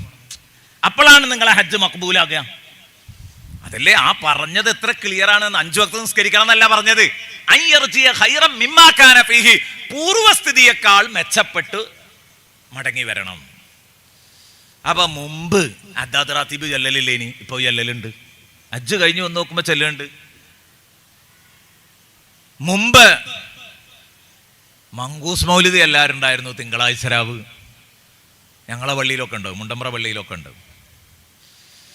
പക്ഷേ ഹജ്ജ് കഴിഞ്ഞു വന്നപ്പോ ആ തിങ്കളാഴ്ച രാവിൽ ചൊല്ലിയിരുന്നത് എല്ലാ ദിവസവും ആക്കി. അതൊക്കെ ഒരു മാറ്റാണ്. നിസ്കരിക്കുന്ന ഫർള് കൃത്യമായി നിസ്കരിക്കാൻ തുടങ്ങി, സുന്നത്തുകൾ കൂട്ടാൻ തുടങ്ങി. മുമ്പ് ജുമുഅക്ക് പോയി ജുമുഅ നിസ്കരിച്ചിങ്ങ് പോരലാണ്. ഹജ്ജ് കഴിഞ്ഞു വന്നപ്പോ ആചാര് ജുമുഅന്റെ അരമണിക്കൂർ മുമ്പ് പള്ളിയിലെത്തും, അൽ കഹ്ഫ് വിടാതെ ഓതും. അൽ കഹ്ഫ് എല്ലാ വെള്ളിയാഴ്ചയും ഓതുന്ന മനുഷ്യൻ അയാൾ സിറാത്ത് പാലത്തിൽ നിന്ന് നരകത്തിലേക്ക് വീഴൂലാന്ന മുഹമ്മദുർ റസൂലുള്ളാഹ് സ്വല്ലല്ലാഹു അലൈഹി വസല്ലം. അപ്പൊ ഹജ്ജ് കഴിഞ്ഞു വന്നാൽ ഒരു അൽ കഹ്ഫ് തുടരണം. അപ്പോഴാണ് ഹജ്ജ് മഖ്ബൂലാകുക. വലാ യുആബിദുൽ മആസി, ഹജ്ജ് കഴിഞ്ഞു വന്നിട്ട് പിന്നെ അയാൾ തെറ്റുകുറ്റങ്ങളൊന്നും ചെയ്യാതിരിക്കുക. ഇതാണ് ഹജ്ജ് സ്വീകരിച്ചു എന്നതിൻ്റെ അടയാളം. അൽഹംദുലില്ലാഹ്. കണ്ട നിങ്ങൾ? അപ്പൊ ആ ഒരു രൂപത്തിലായി കിട്ടണം. അല്ലാഹു തൗഫീഖ് നൽകട്ടെ, അല്ലാഹു തൗഫീഖ് നൽകട്ടെ. ശരിയായ ഹജ്ജ് അങ്ങ് ചെയ്താലുള്ള ഗുണം അതാണ്. അൽ ഹജ്ജു യഹ്ദിമു മാ കാന ഖബല, ഹജ്ജിന്റെ മുമ്പുള്ള പാപങ്ങളെയൊക്കെ പൊളിച്ചെഴുതും ഹജ്ജ്. സദഖ റസൂലുള്ളാഹ്. അല്ലാഹുമ്മഗ്ഫിർ ലിൽ ഹജ്ജി വലിമൻ ഇസ്തഗ്ഫറ ലഹുൽ ഹജ്ജ്. മുത്തുനബി ദുആ ചെയ്തു, നുബുവത്തിന്റെ തിരുനാക്ക് കൊണ്ട് പടച്ചോനെ നീ ഹാജിയാർക്ക് പുറത്തു കൊടുക്കണം. ഹാജിയാർ ആർക്ക് വേണ്ടി ദ്വാരന്നോ അവനും പുറത്തു കൊടുക്കണം. ഹാജിക്കും പുറത്തു കൊടുക്കണം, ഹാജി ആർക്ക് വേണ്ടി പ്രാർത്ഥിച്ചോ അവനും പുറത്തു കൊടുക്കണം. ഞാന് ഇവിടുന്ന് നമ്മുടെ ആചാര് നേരത്തെ തന്നെ വിളിച്ചതൊക്കെ ഏൽപ്പിച്ചു. ട്രെയിനും ബുക്ക് ചെയ്തു. ട്രെയിൻ എനിക്ക് മിസ്സായിപ്പോയി. അല്പം ഒന്ന് വൈകിയപ്പോൾ 2:30 അലാറൊക്കെ വെച്ചിരുന്നെങ്കിലും 4:45 പുറപ്പെടേണ്ട ട്രെയിന് അതങ്ങ് 4:10 ആയപ്പോഴാണ് ഞാൻ അറിഞ്ഞത്. പക്ഷെ അപ്പം എൻ്റെ ഒരു ഉത്തരവാദിത്ത ബോധത്തിൻ്റെ അടിസ്ഥാനത്തിൽ, കാരണം ഞാൻ എൻ്റെ അടുത്ത് വന്നൊരു മിസ്റ്റേക്കാണല്ലോ, ഞാൻ എൻ്റെ വണ്ടി എടുത്ത് നേരെ കൊണ്ട് വിട്ടു. ആചാരെ വിളിച്ചിട്ട് അപ്പോൾ കിട്ടുന്നില്ല, പിന്നെ കിട്ടി, കാര്യങ്ങളൊക്കെ സംസാരിച്ചു. ഞാൻ ഈ വന്നത് എനിക്ക് മുതലാകണമെങ്കിൽ നിങ്ങളോടൊരു കാര്യം, അള്ളാൻ്റെ മുത്തുനബി പറഞ്ഞു, അല്ലാഹുമ്മ ഗ്ഫിർ ലിൽ ഹാജ് വലിമൻ ഇസ്തഗ്ഫറ ലഹുൽ ഹാജ്. അല്ലാഹുവേ ഹാജിക്ക് നീ പുറത്തു കൊടുക്കണേ. മുത്തുനബി ദുആ ചെയ്യുന്നത് ആ ഹാജിക്ക് പുറത്തു കൊടുക്കണേ. എൻ്റെ വിശ്വാസം മുത്തുനബിന്റെ ദുആ അത് മുടങ്ങൂല, അതിന് ദുആ ഉറപ്പാ. വലാ തജ്അലു ദുആ അർ-റസൂലി ബൈനകും വലാ തജ്അലു ദുആ അർ-റസൂലി കദുആഇ ബഅദികും ബഅദാ.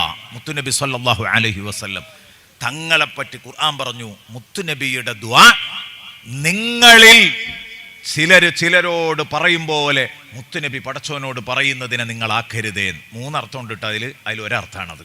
ഞാൻ അങ്ങനെ പറയാൻ കാരണം, മുത്താലിമീങ്ങൾ ആരെങ്കിലും ഉണ്ടെങ്കിൽ ഒരർത്ഥത്തിലൂടെ മാത്രം പോയവരുണ്ടെങ്കിൽ ഉസ്താദ് പറഞ്ഞല്ലോ അതിൻ്റെ അർത്ഥം തോന്നും, അതിനാണ് അങ്ങനെ പറഞ്ഞത്. അള്ളാന്റെ റസൂലിന്റെ ദുആ നിങ്ങളുടെ ദുആ പോലെയല്ല എന്ന് പറഞ്ഞാൽ, നിങ്ങൾ പറഞ്ഞാൽ അത് ചിലപ്പോൾ കിട്ടിയേക്കാം, കിട്ടിയില്ലേക്കാം, കിട്ടാതിരിക്കാം. പക്ഷേ അള്ളാഹുവിനോട് മുത്തുനബി ഒരു കാര്യം പറഞ്ഞാൽ അത് കിട്ടാതിരിക്കൂല. ദുആക്ക് ഉത്തരം ഉറപ്പാണ്. ഉദാഹരണങ്ങൾ പറയാനുണ്ടായിരുന്നു, സമയം വൈകും.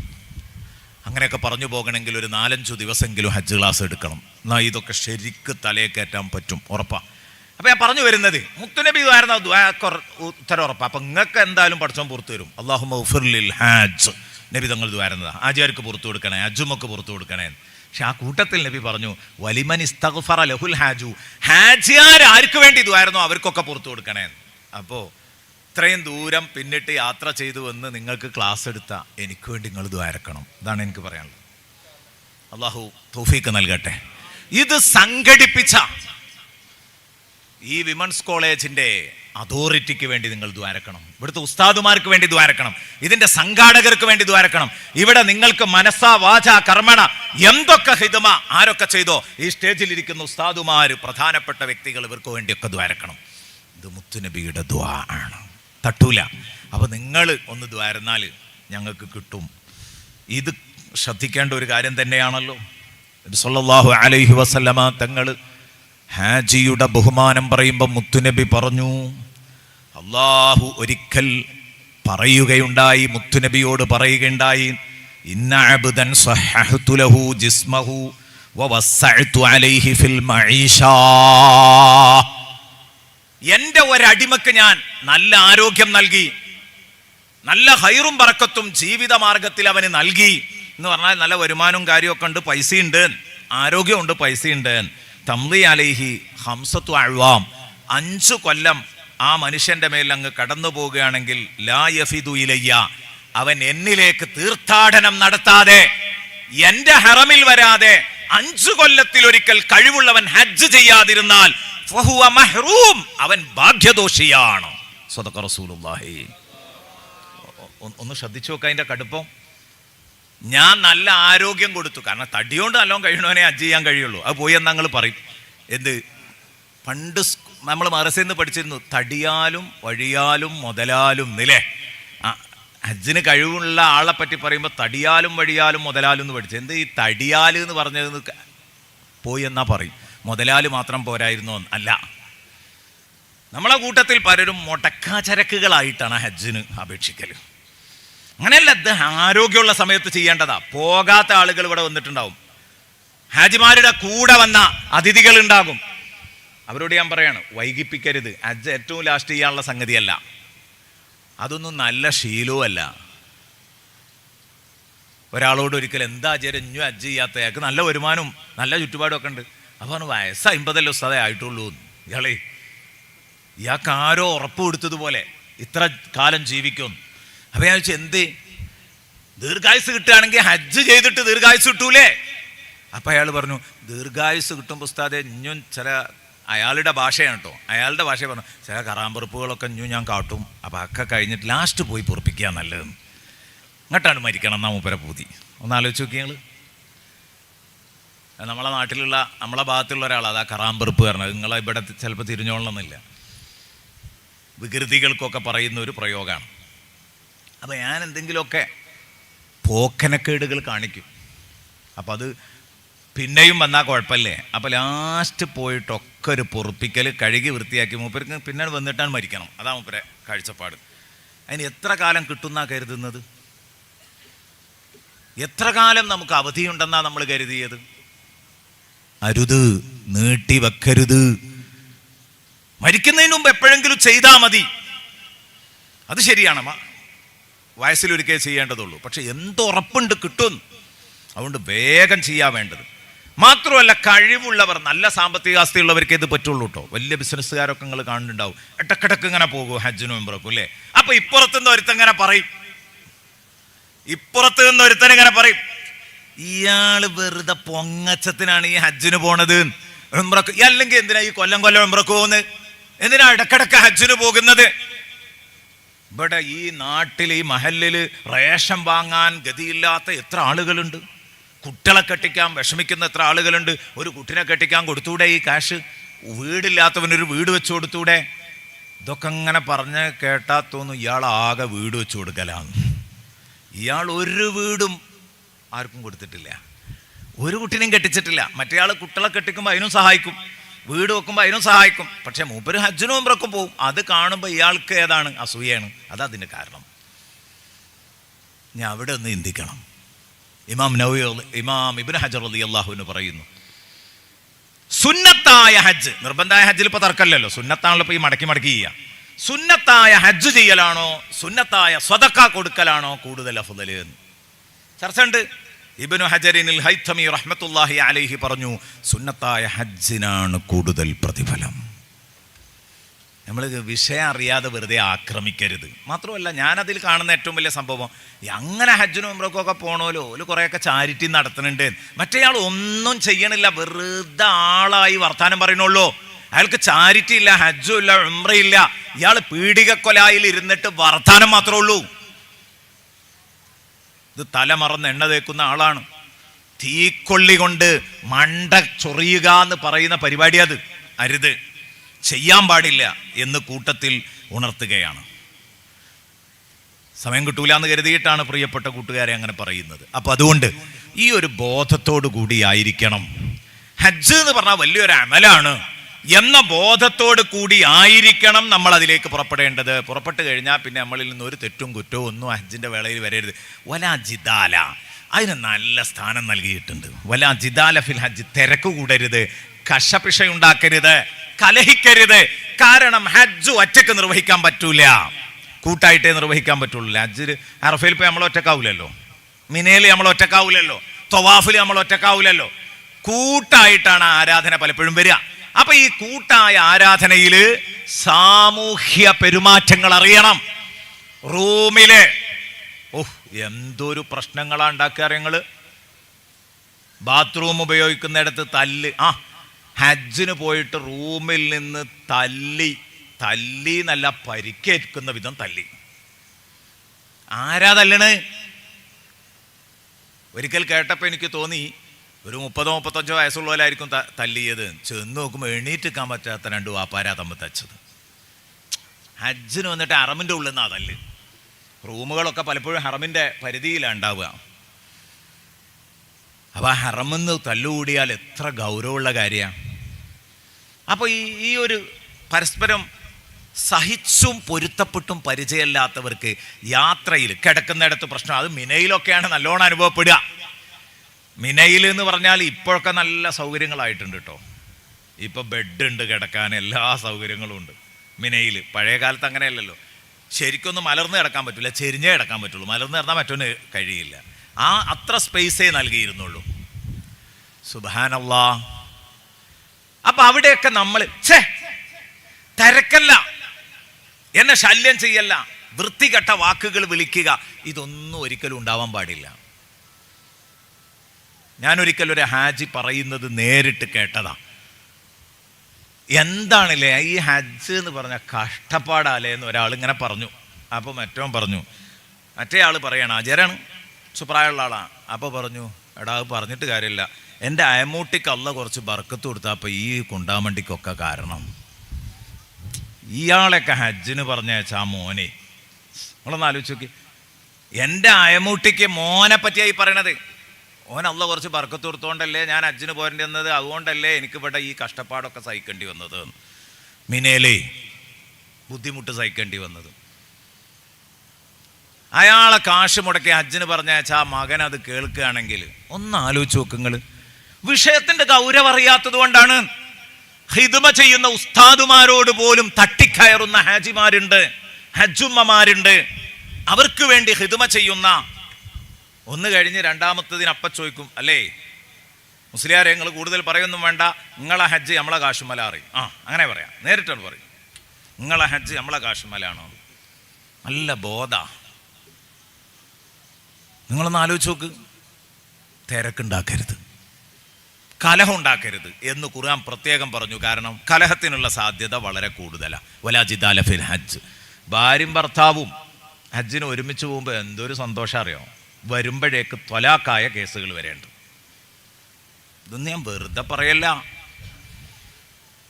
70 കഴിഞ്ഞ ഒരാള്, 65 കഴിഞ്ഞ ഭാര്യയും ഹജ്ജ് കഴിഞ്ഞ് തിരിച്ചെത്തിയപ്പോഴേക്ക് ത്വലാഖായി. കലഹിച്ചിട്ട് യാത്രാവേളയിലുണ്ടായ കലഹങ്ങൾ നന്നായിട്ട് ക്ഷമിക്കണം കേട്ടോ. വലാ ജിദാല ഫിൽ ഹജ്ജ്. ഹജ്ജിൽ കലഹിക്കാൻ പാടില്ല എന്ന് പറയുന്നുണ്ടെങ്കിൽ അത് വലിയ അർത്ഥമുള്ളൊരു വാക്കാ. ഇനി ഹജ്ജിൻ്റെ ആമുഖമായിട്ട് നമ്മൾ ചെയ്യേണ്ട കാര്യം, ഹജ്ജിൻ്റെ ആമുഖം എന്ന നിലയിൽ നാം ചെയ്യേണ്ട കുറേ കാര്യങ്ങളുണ്ട്. നമുക്ക് ഉറപ്പുള്ള ആളുകളോട്, വിശ്വാസമുള്ള ആളുകളോട്, നാം മതപരമായും സാമ്പത്തികമായും കുടുംബപരമായിട്ടും ഒക്കെ എന്നെ സ്നേഹിക്കുന്നവരാന്ന് തോന്നുന്നവരില്ലേ, നല്ല മനുഷ്യന്മാരാന്ന് തോന്നുന്നവരോടൊന്ന് മുഷാവറ നടത്തി ഞാൻ ഹജ്ജിന് ഉദ്ദേശിക്കുന്നുണ്ട്, എന്തെങ്കിലുമൊക്കെ പറയാനുണ്ടെങ്കിൽ പറഞ്ഞു തരുന്ന നിർദ്ദേശങ്ങൾ. അങ്ങനെ ചോദിച്ചാൽ നല്ല നിർദ്ദേശങ്ങൾ അയാൾക്ക് കൊടുക്കും വേണം. അയാളുടെ ദുന്യാവും ആഖിറവും സലാമത്താകുന്ന ഹജ്ജിന് ഉറച്ചു കഴിഞ്ഞാൽ ഇസ്തിഹാറത്തിന്റെ 2 റക്അത്ത് നിസ്കരിക്കണം, ഖൈറിനെ തേടുന്ന 2 റക്അത്ത് നിസ്കരിക്കണം. ഹജ്ജിന് ഉറച്ചു കഴിഞ്ഞാൽ, ഹജ്ജിന് പോകാൻ അങ്ങോട്ട് തീരുമാനം എടുത്തു കഴിഞ്ഞാൽ അതിൽ ഖൈറുണ്ടോ നോക്കാൻ വേണ്ടിയിട്ട്, അതായത് ഇത് അപേക്ഷയൊക്കെ കൊടുക്കുന്നതിന് മുമ്പുള്ള കാര്യമാണ് പറയുന്നത്, മനസ്സുകൊണ്ട് തീരുമാനിച്ചു കഴിഞ്ഞാൽ അപ്പോൾ 2 റക്അത്ത് നിസ്കരിക്കണം. ആ 2 റക്അത്തിൽ ഒന്നാമത്തതിൽ ഖുൽ യാ അയ്യുൽ കാഫിറൂനയും രണ്ടാമത്തെ റക്അത്തിൽ ഖുൽ ഹുവല്ലാഹു അഹദും ഫാത്തിഹയ്ക്ക് ശേഷം ഓതുക, എന്നിട്ട് നിസ്കരിക്കുക. എന്നിട്ട് ഞാൻ ഉദ്ദേശിച്ച ഈ കാര്യം ഖൈറാണെങ്കിൽ നീ എനിക്കത് സാധിപ്പിച്ചു തരണം, എളുപ്പമാക്കി തരണം എന്നൊക്കെ പടച്ചവനോട് മലയാളത്തിലൊന്ന് പറയാം. അറബിയിലെ പ്രാർത്ഥന ഇവിടെ ഉണ്ട്, ഞാൻ കൂടുതൽ പറയുന്നില്ല, കാരണം നേരത്തെ പറഞ്ഞ പോലെ കാണാതെ പിടിച്ചാൽ നിങ്ങൾക്ക് ബുദ്ധിമുട്ടാവും. അതിൻ്റെ ആവശ്യമില്ലല്ലോ, കാര്യങ്ങൾ മനസ്സിലാക്കിയാൽ മതി.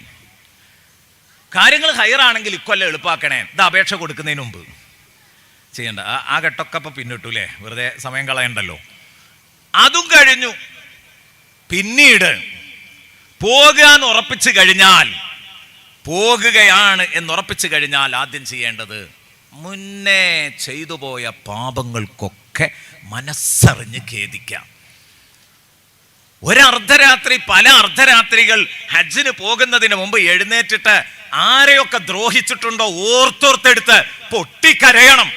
എന്നിട്ട് ഒരു മടിയും വേണ്ട, ഒരു പ്രയാസം വേണ്ട. മരുമകളെ ദ്രോഹിച്ചിട്ടുണ്ടെങ്കിൽ അമ്മായിയമ്മ കയറി ചെല്ലണം. അല്ല, അമ്മായിയമ്മയോട് ദ്രോഹം കാണിച്ചിട്ടുണ്ടെങ്കിൽ മകളെന്ന നിലക്ക് മകന്റെ ഭാര്യ കയറി ചെല്ലണം. ഉമ്മ ഹജ്ജിന് പോവാണ്, എനിക്ക് പൊരുത്തപ്പെട്ടു തരണം, മരുമകളോട് പറയണം.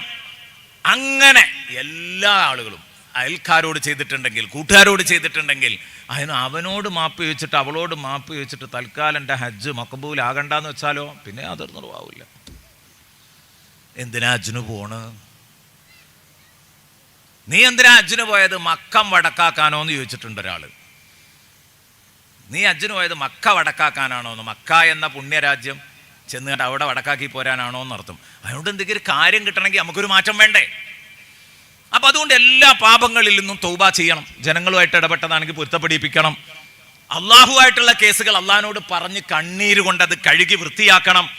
എന്നിട്ട് തിരിച്ചു വരുന്നത് വരെയുള്ള ചെലവുകളും ബാധ്യതകളും ഒക്കെ എത്ര വരും എന്ന് നോക്കിയിട്ട് അതൊക്കെ കുടുംബത്തെ, ഭാര്യയെയോ മക്കളെയോ ഒക്കെ ഏൽപ്പിച്ച്, അവധി എത്തിയ കടങ്ങളുണ്ടെങ്കിൽ വീട്ടി, അല്ലെങ്കിൽ വീട്ടാൻ ഒരാളെ, വിശ്വസ്തനായ ഒരാളെ ഏൽപ്പിച്ച് വേണം ഹജ്ജിന് പുറപ്പെടാൻ. ഇതൊക്കെ ഇമാം നബവി റളിയല്ലാഹു അൻഹു ഹജ്ജ് യാത്രയുടെ ആമുഖത്തിൽ രേഖപ്പെടുത്തുന്നതാണ്. അതിലേറ്റവും കൂടുതൽ മഹാനവറുകൾ പറഞ്ഞത് മാതാപിതാക്കളുടെ പൊരുത്തം വാങ്ങൽ വളരെ പ്രധാനപ്പെട്ടതാണ്. അത് നേരത്തെ പറഞ്ഞതിൽ തന്നെ പെട്ടു, എന്നാലും പിന്നെയും എണ്ണുകയാണ്. മാതാപിതാക്കളുടെ പൊരുത്തം വാങ്ങേണ്ടത് അനിവാര്യമായ കേസാണ്, അനിവാര്യമായ കേസാണ്. സുന്നത്തായ ഹജ്ജിന് പോകുകയാണെങ്കിൽ ഉമ്മയും ബാപ്പയും പോകണ്ട, എന്നെ നോക്കാൻ ആളുണ്ടാവില്ല എന്ന് പറഞ്ഞാൽ പോകാൻ പാടില്ല എന്നാ. അത്ര ബാധ്യത ഉണ്ട് ഉമ്മാനോടും ബാപ്പാനോടും നമുക്ക്. നിർബന്ധമായ ഹജ്ജ് പിന്നെ ഉമ്മാക്കും ബാപ്പാക്കും മുടക്കാൻ പറ്റൂല. അപ്പം ആ അമ്മനെയും ബാപ്പനെയും ദ്രോഹിച്ചിട്ടുണ്ടെങ്കിൽ, ഇനി ദ്രോഹിച്ചിട്ടൊന്നും വേണ്ട, അവരോട് ചെന്നിട്ട് എന്തെങ്കിലും ഉണ്ടെങ്കിൽ പൊരുത്തപ്പെടണട്ടോമ്മാന്ന് പറയണം. ഈ ഹാജിമാരോടൊക്കെ പറയാണ്, ഹജ്ജുമ്മമാരോട് പറയണം, നിങ്ങളെ മാതാപിതാക്കളോട് നിങ്ങൾ എന്തെങ്കിലും അകലങ്ങൾ ജീവിതത്തിൽ എപ്പോഴെങ്കിലും കാണിച്ചിട്ടുണ്ടെങ്കിൽ അടുപ്പിക്കണം, മനസ്സടുപ്പിക്കണം, ഇങ്ങോട്ടേ പോകാവൂ. അത് പോകാതെ പോയിട്ടൊരു കാര്യമില്ല. 4 ലക്ഷം അടെറിയുന്നതിന് തുല്യമായിരിക്കും അത്. അള്ളാഹു രക്ഷപ്പെടുത്തി തരട്ടെ, അള്ളാഹു രക്ഷപ്പെടുത്തി തരട്ടെ, അള്ളാഹു നമുക്ക് സലാമത്താക്കി തരട്ടെ. പിന്നെ ഹജ്ജിന് വേണ്ടി ചെലവഴിക്കുന്ന പണം പരിശുദ്ധവും ഹലാലുമായിരിക്കണം. ഹറാമായ സമ്പത്തെടുത്ത് ഒരിക്കലും ഹജ്ജിന് പോകരുത്, ഹജ്ജിന് പോകരുത്. ആ ഹജ്ജ് മബ്റൂറാവുകയില്ല. ഇമാം ഷാഫി റളിയല്ലാഹുവിന്റെ മദ്ഹബലാണ്, മാലിക് റളിയല്ലാഹുവിന്റെ മദ്ഹബലാണ്, അബൂ ഹനീഫയുടെ മദ്ഹബലാണ്. ഷാഫി, ഹനഫി, മാലിക്കി. ഹംബലി മദ്ഹബിന്റെ നിലപാടോ? ഹംബലി മദ്ഹബിന്റെ നിലപാട് ഹലാലാവണം, അത് പ്രത്യേകം ശ്രദ്ധിക്കണം എന്നല്ല, ഹറാമായ പണം കൊണ്ട് ഹജ്ജ് ചെയ്താൽ ആ ഹജ്ജ് വീടൂല എന്നാണ്. കുറച്ചും കൂടി കടുപ്പ. ആ ഹജ്ജ് ആകൂല എന്നാ. മറ്റോടത്ത് അങ്ങനെയല്ല, തെറ്റാണ് ആ ചെയ്യുന്നത് എന്നാ മറ്റു 3 മദ്ഹബിൽ. മറ്റോടത്ത് ഹജ്ജ് ആവൂല എന്നാണ്. അപ്പൊ ഒന്നും കൂടി കടുപ്പം കൂടുകയാണ്. അപ്പൊ ശരിക്കും ഹലാലായ പണം കൊണ്ട് ഹജ്ജ് ചെയ്യണം. ഇതൊക്കെ പറയുമ്പോൾ ബേജാറുണ്ടാവും അല്ലേ? കാരണം ഇന്നിപ്പം മബ്രൂറായ ഹജ്ജ് ചെയ്യാൻ പറ്റുമോ എന്നുള്ള ബേജാറും ഉണ്ടാവും കൂട്ടത്തിൽ. പരമാവധി പരിശുദ്ധാക്കുക. ഇത്തഖുല്ലാഹ മസ്തതഅ്തും. പരമാവധി പടച്ചോനെ പേടിച്ച് ജീവിക്കുക. അല്ലാഹു തആല വലിയ പ്രതിഫലം തരും. പരമാവധി പടച്ചോനെ സൂക്ഷിച്ചുകൊണ്ട് ജീവിക്കുകയാണെങ്കിൽ അള്ളാഹു എനിക്കുങ്ങൾക്കൊക്കെ വലിയ മാർഗങ്ങൾ അള്ളാഹു എളുപ്പാക്കി തരും. അള്ളാഹു എല്ലാം എളുപ്പാക്കി തരട്ടെ. കൂട്ടത്തിൽ ഈ ഗവൺമെൻറ്റിൽ ഹജ്ജിന് പോകുന്ന ഹാജിമാരോട് എനിക്ക് പറയാനുള്ളത്, നിങ്ങൾക്ക് ഒരു കൃത്യമായ അമീർ പലപ്പോഴും മസ്അലയൊന്നും പറഞ്ഞു തരാനുണ്ടാകൂലെങ്കിൽ അവിടെ നബി ഇമാമിൻ്റെ ഈ ഉപദേശം ഫലിക്കും.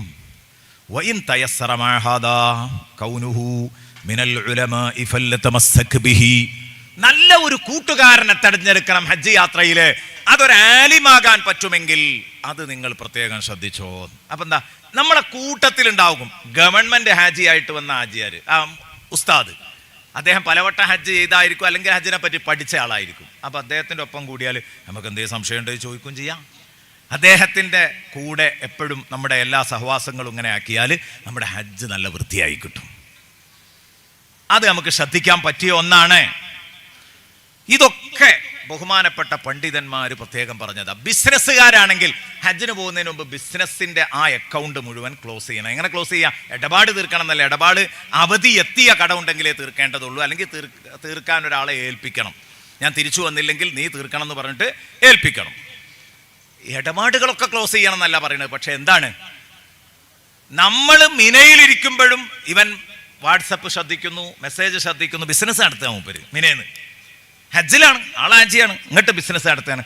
ഇത്ര പെട്ടി അങ്ങോട്ട് കൊണ്ടേക്കോ, ഇത്ര പെട്ടി. ഇതൊക്കെ നിങ്ങൾക്ക് കേൾക്കാം ഇനി അവിടെ ചെല്ലുമ്പോൾ. ഇന്നത്തെ കാലം അങ്ങനെയാണ്. ഞാനപ്പോൾ ഓൺലൈനിലല്ലേ ബിസിനസ്.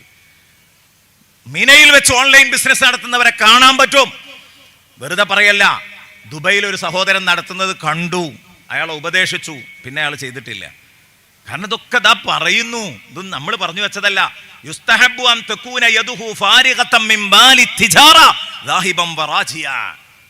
തിരിച്ചു പോയി മടങ്ങി വരുന്നത് വരെ മാലു തിജാറത്തിൽ നിന്ന്, ബിസിനസിന്റെ സമ്പത്തിൽ നിന്ന് കൈ ഒഴിഞ്ഞിരിക്കണം എന്ന് പറഞ്ഞാൽ അതിൽ വ്യാപൃതനാവരുത്. ബഹുമാനപ്പെട്ട ഇമാം നബവി റളിയല്ലാഹു അൻഹു രേഖപ്പെടുത്തുകയാണ്. ബിസിനസ് നടത്തിയ ഹജ്ജ് സഹിയാവൂലേ? സഹിയാകും. നബി ഇമാം പറഞ്ഞു സഹീഹാകും. പക്ഷേ ഹജ്ജിന്റെ ഇഖ്ലാസ് നഷ്ടപ്പെടും. പേടിക്കണം. അത് വളരെ ഗൗരവത്തോടെ തന്നെ ശ്രദ്ധിക്കേണ്ടതാണ് കേട്ടോ എന്ന് മഹാനവറുകൾ എന്നെയും നിങ്ങളെയും പഠിപ്പിക്കുകയാണ്. ഇനി ഹജ്ജ് ചെയ്യുന്നതിന് വലിയ കൂലിയുണ്ട് എന്ന് പറയുമ്പം വേറെയും കുറേ കാര്യങ്ങൾ ഇതുമായി ബന്ധപ്പെട്ട് നിങ്ങളോട് പറയാനുണ്ട്. പക്ഷേ എൻ്റെ മുമ്പിൽ സമയം കുറവാണ്. ഈ 12:30 എന്തായാലും നിർത്തണം എന്ന് കരുതിയതാണ്, അതിപ്പോൾ തന്നെ ആയി. അപ്പം അതുകൊണ്ട് ഹജ്ജിൻ്റെ അമലുകൾ, മൊത്തത്തിലെ ഹജ്ജിൻ്റെ അമലുകൾ ഒറ്റ നോട്ടത്തിലൊന്ന് പറയുകയാണ്. അല്ലാതെ ഓരോന്ന് പറഞ്ഞാൽ ശരിയാവില്ല. ഞാൻ നേരത്തെ പറഞ്ഞ ഒരു കൺഫ്യൂഷൻ വരും. ഒറ്റ നോട്ടത്തിലൊന്ന് പറയാണ് ഹജ്ജിന് എന്താ ചെയ്യേണ്ടത്. ഇപ്പം നിങ്ങളൊക്കെ ചെയ്യാൻ പോകുന്നത് ആദ്യം ഉംറയായിരിക്കും അല്ലേ? ഈ ഇരിക്കുന്ന ആളുകളൊക്കെ അധികവും ആദ്യം ഉംറ ചെയ്യുന്നവരായി. കാരണം ഹജ്ജിനോട് അടുപ്പിച്ച് പോകുമ്പോഴേ ഹജ്ജ് ആദ്യം ചെയ്യാൻ പറ്റുള്ളൂ. അപ്പം ആദ്യം ഉംറയാ ചെയ്യുക. ഉംറയാ ചെയ്യാന്ന് പറഞ്ഞാൽ തമത്തു ആയിട്ടാണ് നിങ്ങളുടെ ഇഹ്റാം വരിക. ആദ്യം ഉംറ ചെയ്യുന്നു സൗകര്യത്തിന്. നാട്ടിൽ നിന്ന് പോയപ്പോൾ ഇഹ്റാം കെട്ടി, ഉംറ കൊണ്ട് ഇഹ്റാം കെട്ടി, അവിടെ ചെന്ന് ഉംറ പൂർത്തീകരിച്ചു. പിന്നീട് മക്കത്തു നിന്ന് തന്നെ ഹജ്ജിന് വേണ്ടി ഇഹ്റാം ചെയ്യുന്ന ഒരു വിഭാഗം ആളുകൾ അതിൻ്റെ ഇടയിൽ മദീനയിൽ പോകാൻ പറ്റും. ഇത് ഞാൻ പറയുന്നത് കൺഫ്യൂഷൻ ഇല്ലാതിരിക്കണമെങ്കിൽ കൃത്യമായി ശ്രദ്ധിക്കണം കേട്ടോ. മദീനയിൽ പോയി തിരിച്ചു വരുമ്പോൾ ദുൽഹുലൈഫയിൽ കയറിയിട്ട് ഔദ്യോഗിക മീഖാത്തിൽ നിന്ന് ഇഹ്റാം ചെയ്തു വരും. അവർക്ക് വേറെ മസലയാണ്, അവർക്ക് അറിവ് വേണ്ടി വരില്ല. അതേസമയം മക്കത്ത് നിന്ന് തന്നെ ഇഹ്റാം ചെയ്യുകയാണെങ്കിൽ അവർക്ക് അറിവ് വേണ്ടി വരും. അത് ശ്രദ്ധിക്കേണ്ട ഒരു ഭാഗമാണ്. അപ്പോൾ ആ അറിവിനുള്ള ക്യാഷ് അവിടെ കൊടുക്കുകയോ അല്ലെങ്കിൽ ആരെങ്കിലും കൊടുത്തേൽപ്പിക്കാൻ പറ്റുമെങ്കിൽ അതോ ചെയ്യുക. അതൊന്നും സാധ്യമല്ലെങ്കിൽ അവിടെ കൊടുത്താലും മതി. പടച്ചോൻ അതൊക്കെ അറിയാലോ. അതിപ്പോൾ അതിൻ്റെ യഥാർത്ഥ രൂപത്തിൽ അത് വിനിയോഗിക്കുന്നുണ്ടാവുമോ അതൊന്നും നിങ്ങൾ നോക്കേണ്ട കാര്യമല്ല. എങ്ങനെ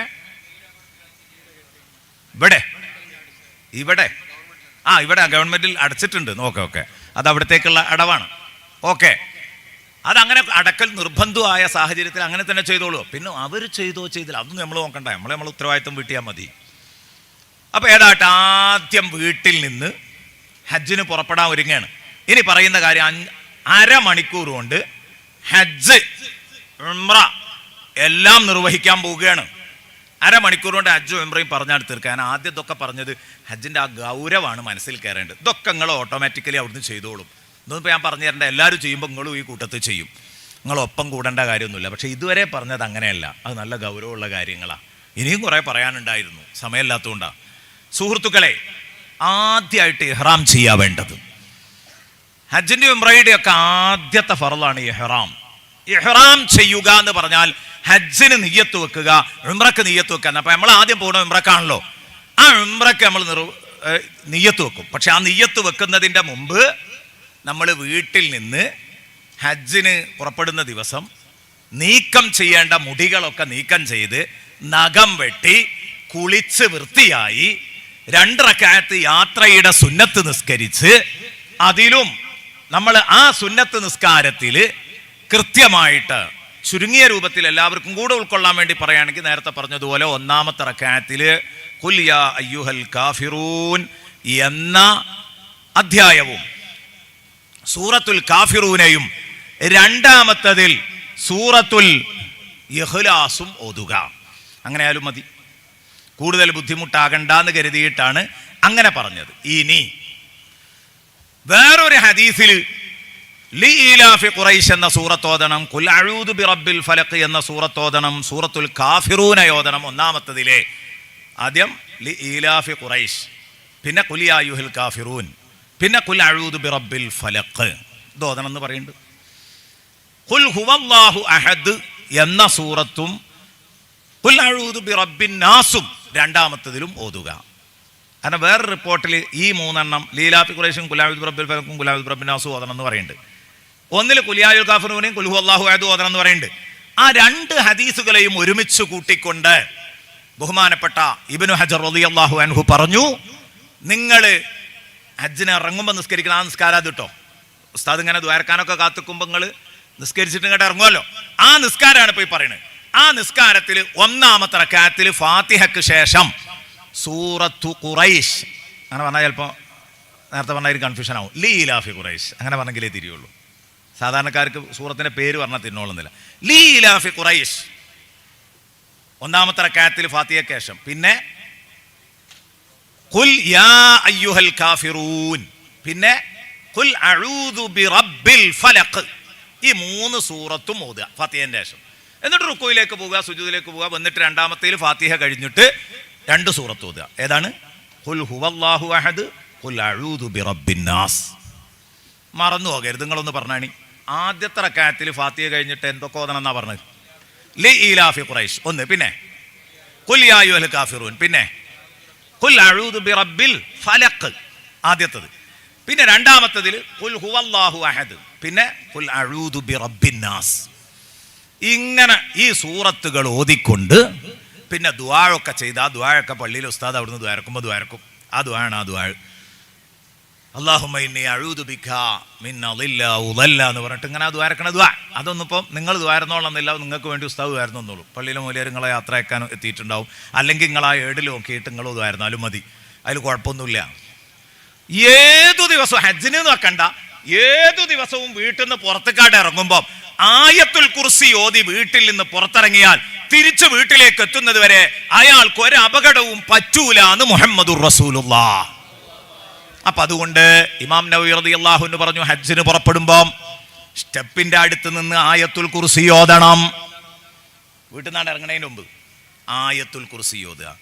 അല്ലാഹു ലാ ഇലാഹ ഇല്ലാ ഹുവൽ ഹയ്യുൽ ഖയ്യൂം ലാ തഅഖുദുഹു സിനതും വലാ നൗം ലഹു മാ ഫിസ് സമാവാതി വമാ ഫിൽ അർദ് മൻ ദല്ലദീ യശ്ഫഉ ഇൻദഹു ഇല്ലാ ബിഇദ്നിഹി യഅലമു മാ ബൈന അയ്ദീഹിം വമാ ഖൽഫഹും വലാ യുഹീതൂന ബിശൈഇൻ മിൻ ഇൽമിഹി ഇല്ലാ ബിമാ ശാഅ വസിഅ കുർസിയ്യുഹു السماوات والأرض ولا يؤوده حفظهما وهو العلي العظيم. ഹജ്ജിന് പോകണമെന്ന് ഒരൊറ്റ ദിവസം ഓതി നിർത്താനുള്ളതല്ല. മുത്തുനബി പറഞ്ഞു എന്നും വീട്ടിൽ നിന്ന് ഇറങ്ങുമ്പോൾ എങ്ങനെയാണ്. അപ്പം ഇനി ഹജ്ജ് കഴിഞ്ഞ് വന്നിട്ട് നിങ്ങൾ ബിസിനസ്സിന് ഇറങ്ങുമ്പം, രാവിലെ പീടിയെ കട തുറക്കാൻ പോകുമ്പോഴേ, അല്ലെ ജോലിക്ക് ഓഫീസിൽ പോകുമ്പം, നിങ്ങളെ ഏർപ്പാടിന് വേണ്ടി സ്കൂളിൽ പോകുമ്പം നിങ്ങൾ ആദ്യം ഇത് ചൊല്ലിയിട്ട് വേണം വീട്ടിൽ നിന്ന് ഇറങ്ങാൻ. ഇത് ചൊല്ലിയിട്ട് വീട്ടിൽ നിന്ന് ഇറങ്ങുമ്പം വലത്തെ കാലോ ഇടത്തെ കാലോ വെക്കേണ്ടത്. ഞാൻ അവിടെ ഉണ്ടാവും ഒരു തർക്കം. അല്ലാ, ഇടത്തെ കാല് വെച്ച് ഇറങ്ങണം എന്ന് പറഞ്ഞാൽ ഭയങ്കര പ്രശ്നമാക്കും ചിലർ. ഹജ്ജിന് പോകുമ്പോൾ ഇടത്തെ കാല് വെച്ച് ഇറങ്ങാൻ പറഞ്ഞു മുസ്ലിയാർ ക്ലാസ്സിൽ. ഇങ്ങോട്ട് പിന്നെ അത് വേറൊരാളോട് ചോദിക്കും. അപ്പോൾ അയാൾ പറയും അതല്ലെങ്കിൽ നല്ലൊരു കാര്യത്തിന് വലത്തെ കാലല്ലേ വെക്കണ്ട്. അപ്പോൾ പിന്നെ പ്രശ്നമായി. ഇതാണ് ഈ കൺഫ്യൂഷൻ എന്ന് പറഞ്ഞത്. കൺഫ്യൂഷനാണ് തീർത്താളി. ഇസ്ലാമിന്റെ നിലപാട് എന്താന്ന് ചോദിച്ചാൽ വലത്തെ കാല് വെക്കേണ്ടതും ഇടത്തെ കാല് വെക്കേണ്ടതുമായിട്ട് ബന്ധപ്പെട്ട് ഇസ്ലാമിന്റെ നിലപാട് ഇബ്നു ഹജർ ഹൈതമി റഹ്മത്തുള്ളാഹി അലൈഹി തുഹ്ഫയിൽ പറഞ്ഞു. കൂടുതൽ നിൽക്കുന്ന സ്ഥലത്തെക്കാൾ വൃത്തിയുള്ള സ്ഥലത്തേക്കാണ് കാലെടുത്ത് വെക്കുന്നതെങ്കിൽ വലത്തത് എടുത്തു വെക്കണം. നമ്മൾ നിലവിലുള്ളതിനേക്കാൾ താഴ്ന്ന സ്ഥലത്തേക്കാണ് എന്ന് പറഞ്ഞാൽ അത്ര വൃത്തിയില്ലാത്ത സ്ഥലത്തേക്കാണ്, അത്ര സ്ഥാനം കൊടുക്കാത്ത സ്ഥലത്തേക്കാണ് ഇറങ്ങുന്നതെങ്കിൽ ഇടത്തെ കാലും വെക്കണം. അപ്പൊ ഇനി എല്ലാം നിങ്ങളോട് ചോദിച്ചാൽ നിങ്ങൾക്ക് പറയാൻ കഴിയും. പള്ളിക്ക് കിടക്കുമ്പോൾ ഏത് കാലം വെക്കേണ്ടത്? വലത്തത്. പള്ളിയിൽ നിന്ന് പുറത്തിറങ്ങുമ്പോൾ ഏത് കാലം വെക്കേണ്ടത്? ഇടത്തത്. കക്കൂസിലേക്ക് കിടക്കുമ്പോൾ ഏതാ വെക്കേണ്ടത്? ഇടത്തത്. കക്കൂസിന് പുറത്ത് ഇങ്ങോട്ട് ഇറങ്ങുമ്പോൾ കക്കൂസിനേക്കാൾ വൃത്തിയുള്ളതാണ് ഇറങ്ങുന്ന സ്ഥലം, അതുകൊണ്ട് വലത്തത്.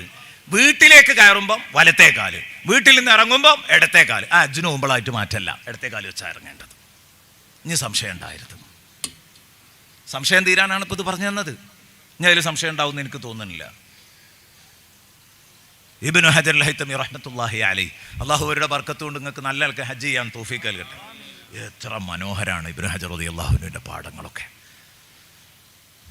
ഞാൻ അരീക്കോട് മജ്മഅയിലെ ഫൈനൽ വിദ്യാർത്ഥികൾക്ക്, മുത്തവൽ വിദ്യാർത്ഥികൾക്ക് തുഹ്ഫ ഇങ്ങനെ ഓതിക്കൊടുക്കുമ്പോൾ അതിൽ ആ ഭാഗങ്ങൾ, ഇബ്നു ഹജർ റളിയല്ലാഹു പറയുന്ന ഭാഗങ്ങൾ ഇങ്ങനെ വായിക്കുമ്പോൾ വല്ലാത്ത അനുഭൂതിയാണ്. ഓരോ മസ്അലകൾ അനാവരണം ചെയ്യുന്ന രീതി, അള്ളാഹു അവരുടെ ബറക്കത്ത് നിങ്ങളുടെ ഹജ്ജ് യാത്രയിൽ മുഴുവനും അള്ളാഹു നൽകട്ടെ. ഞാൻ പറഞ്ഞു വരുന്നത്, ഇപ്പം നിങ്ങൾക്ക് വിഷയം തിരിഞ്ഞല്ലോ, ഇടത്തെ കാല് വെച്ചിറക്കുക. ഇങ്ങോട്ട് ഹജ്ജിന് ഇറങ്ങുമ്പോൾ ഞങ്ങളെ വലത്തെ കാല് വെപ്പിക്കേണ്ടതിന് പകരം ഇടത്തെ കാല് വെപ്പിച്ചിറക്കി എന്ന് ആർക്കെങ്കിലും തോന്നുന്നുണ്ടെങ്കിൽ, അങ്ങനെ ഒരു സങ്കടം ഉണ്ടെങ്കിൽ അത് തീരാനേ വലത്തെ കാല് വെച്ച് വണ്ടിക്കട് കയറി കളി. വിഷയം തീർന്നില്ലേ? വണ്ടി കയറുമ്പോൾ വലത്തെ കാല വെക്കേണ്ടത്, വണ്ടി കയറുമ്പോൾ വലത്തെ കാല വെക്കേണ്ടത്. അതും പ്രായോഗികമാകുന്നിടത്ത്, അതൊക്കെ എല്ലാവരും പറഞ്ഞത്. പ്രായോഗികമാകാത്തടത്ത് അതിനൊന്നും ബുദ്ധിമുട്ടെടുക്കണ്ട. എന്താ കാരണം? ഡ്രൈവർ സീറ്റിക്ക് കയറണമെങ്കിൽ വലത്തെ കാല് വെച്ച് കയറണമെങ്കിൽ കുറച്ച് റിസ്ക്കാ അല്ലേ? ഡ്രൈവർ രാവിലെ തന്നെ വണ്ടി വന്ന് കയറുമ്പോൾ വലത്തെ കാല് വെച്ചിട്ട് കയറണം എന്ന് പറഞ്ഞാൽ അവിടെയൊക്കെയാണ് ആ പ്രായോഗിക ഹൈസുമായ തയസ്സറു എന്ന് പറഞ്ഞത്. സൗകര്യപ്പെടുമ്പോൾ സൗകര്യപ്പെടുമെന്ന് പറഞ്ഞാൽ അവിടെയാണ്. വെറുതെ എന്തിനാണ് കഷ്ടപ്പെടുന്നത്? അപ്പം അങ്ങനെ ചെയ്യാം. അപ്പം അതൊക്കെ ശ്രദ്ധിക്കാം. നിങ്ങൾക്ക് എന്തായാലും ഹാജിമാർക്ക് നിങ്ങൾ അന്ന് ഡ്രൈവർ ആവില്ല, അതുകൊണ്ട് കയറാൻ സുഖം, വലത്തെ കാലിനെ വെച്ച് കയറാം. അപ്പം അങ്ങനെ നമുക്കത് പരിഹരിക്കാം. ഞാൻ പറഞ്ഞു വരുന്നത്, പുറപ്പെട്ട് നിങ്ങൾ എയർപോർട്ടിൽ എത്തിക്കഴിഞ്ഞാൽ നിങ്ങൾക്ക് ഹജ്ജിന്റെ വേഷം മാറി തരും, പറഞ്ഞു തരും. പുരുഷന്മാർക്ക് ഒരു തുണി, ശരീരം മൂടാൻ ഒരു പുതപ്പും, ഇത് രണ്ടേ പറ്റുള്ളൂ. വേറൊരു ഡ്രസ് ഇല്ല എന്നാണ് പറഞ്ഞ, ഇല്ല എന്നാണ് മനസ്സിലാക്കിയാൽ മതി. അപ്പൊ ഇങ്ങനെ ചോദിക്കും, ഏത് ഇന്നർ ഇടാൻ പറ്റുമോ അല്ലേ? അങ്ങനെ പല സംശയങ്ങളും വരും. നമ്മൾ പറഞ്ഞില്ലേ രണ്ടെണ്ണേ പറ്റുള്ളൂ, പിന്നെ ഇനി സംശയിക്കണ്ട. ഒരു തുണി, ഒരു തട്ടും, ഇത്രയേ ഉള്ളൂ. ഇനി നിങ്ങൾ അതിൻ്റെ അപ്പുറത്തേക്കൊന്നും ചോദിക്കണ്ട. കാരണം ചുറ്റി തുന്നപ്പെട്ട വസ്ത്രമൊന്നും പറ്റൂല. ഒരു ആചാര്യനോട് ചോദിച്ചു, ഉസ്താദെ അതിടാൻ ഞാൻ പിന്നെ എങ്ങനെ നടക്കുമോ ചോദിച്ചു. ഒരാളെ അതും ഇടാൻ പറ്റൂലേ ചോദിച്ചു. അങ്ങനെയാണ് ഹജ്ജ് എന്ന് പറഞ്ഞാൽ, അതാണ് അങ്ങേയറ്റത്തെ എളിമയോടുകൂടിയാ പോവുക. അവിടെ മുതലാളിയും തൊഴിലാളിയും ഒക്കെ ഒരേ രൂപ. ആരാ മുതലാളിയും തിരിച്ചറിയാൻ കഴിയൂല. നിങ്ങളെ തൊട്ടടുത്ത് മിനയിൽ യൂസുഫ് അലി ഉണ്ടാകും, തിരിച്ചറിയാൻ കഴിയൂല. മൂപ്പർക്ക് ഒരു രണ്ടം തുണി, ഒരു രണ്ടം തട്ടം, ഇത്രേ ഉണ്ടാവുള്ളൂ, ഇത്രേ ഉണ്ടാകാൻ പാടുള്ളൂ. ഇതാണ് പടച്ചോന്റെ നിലപാട്.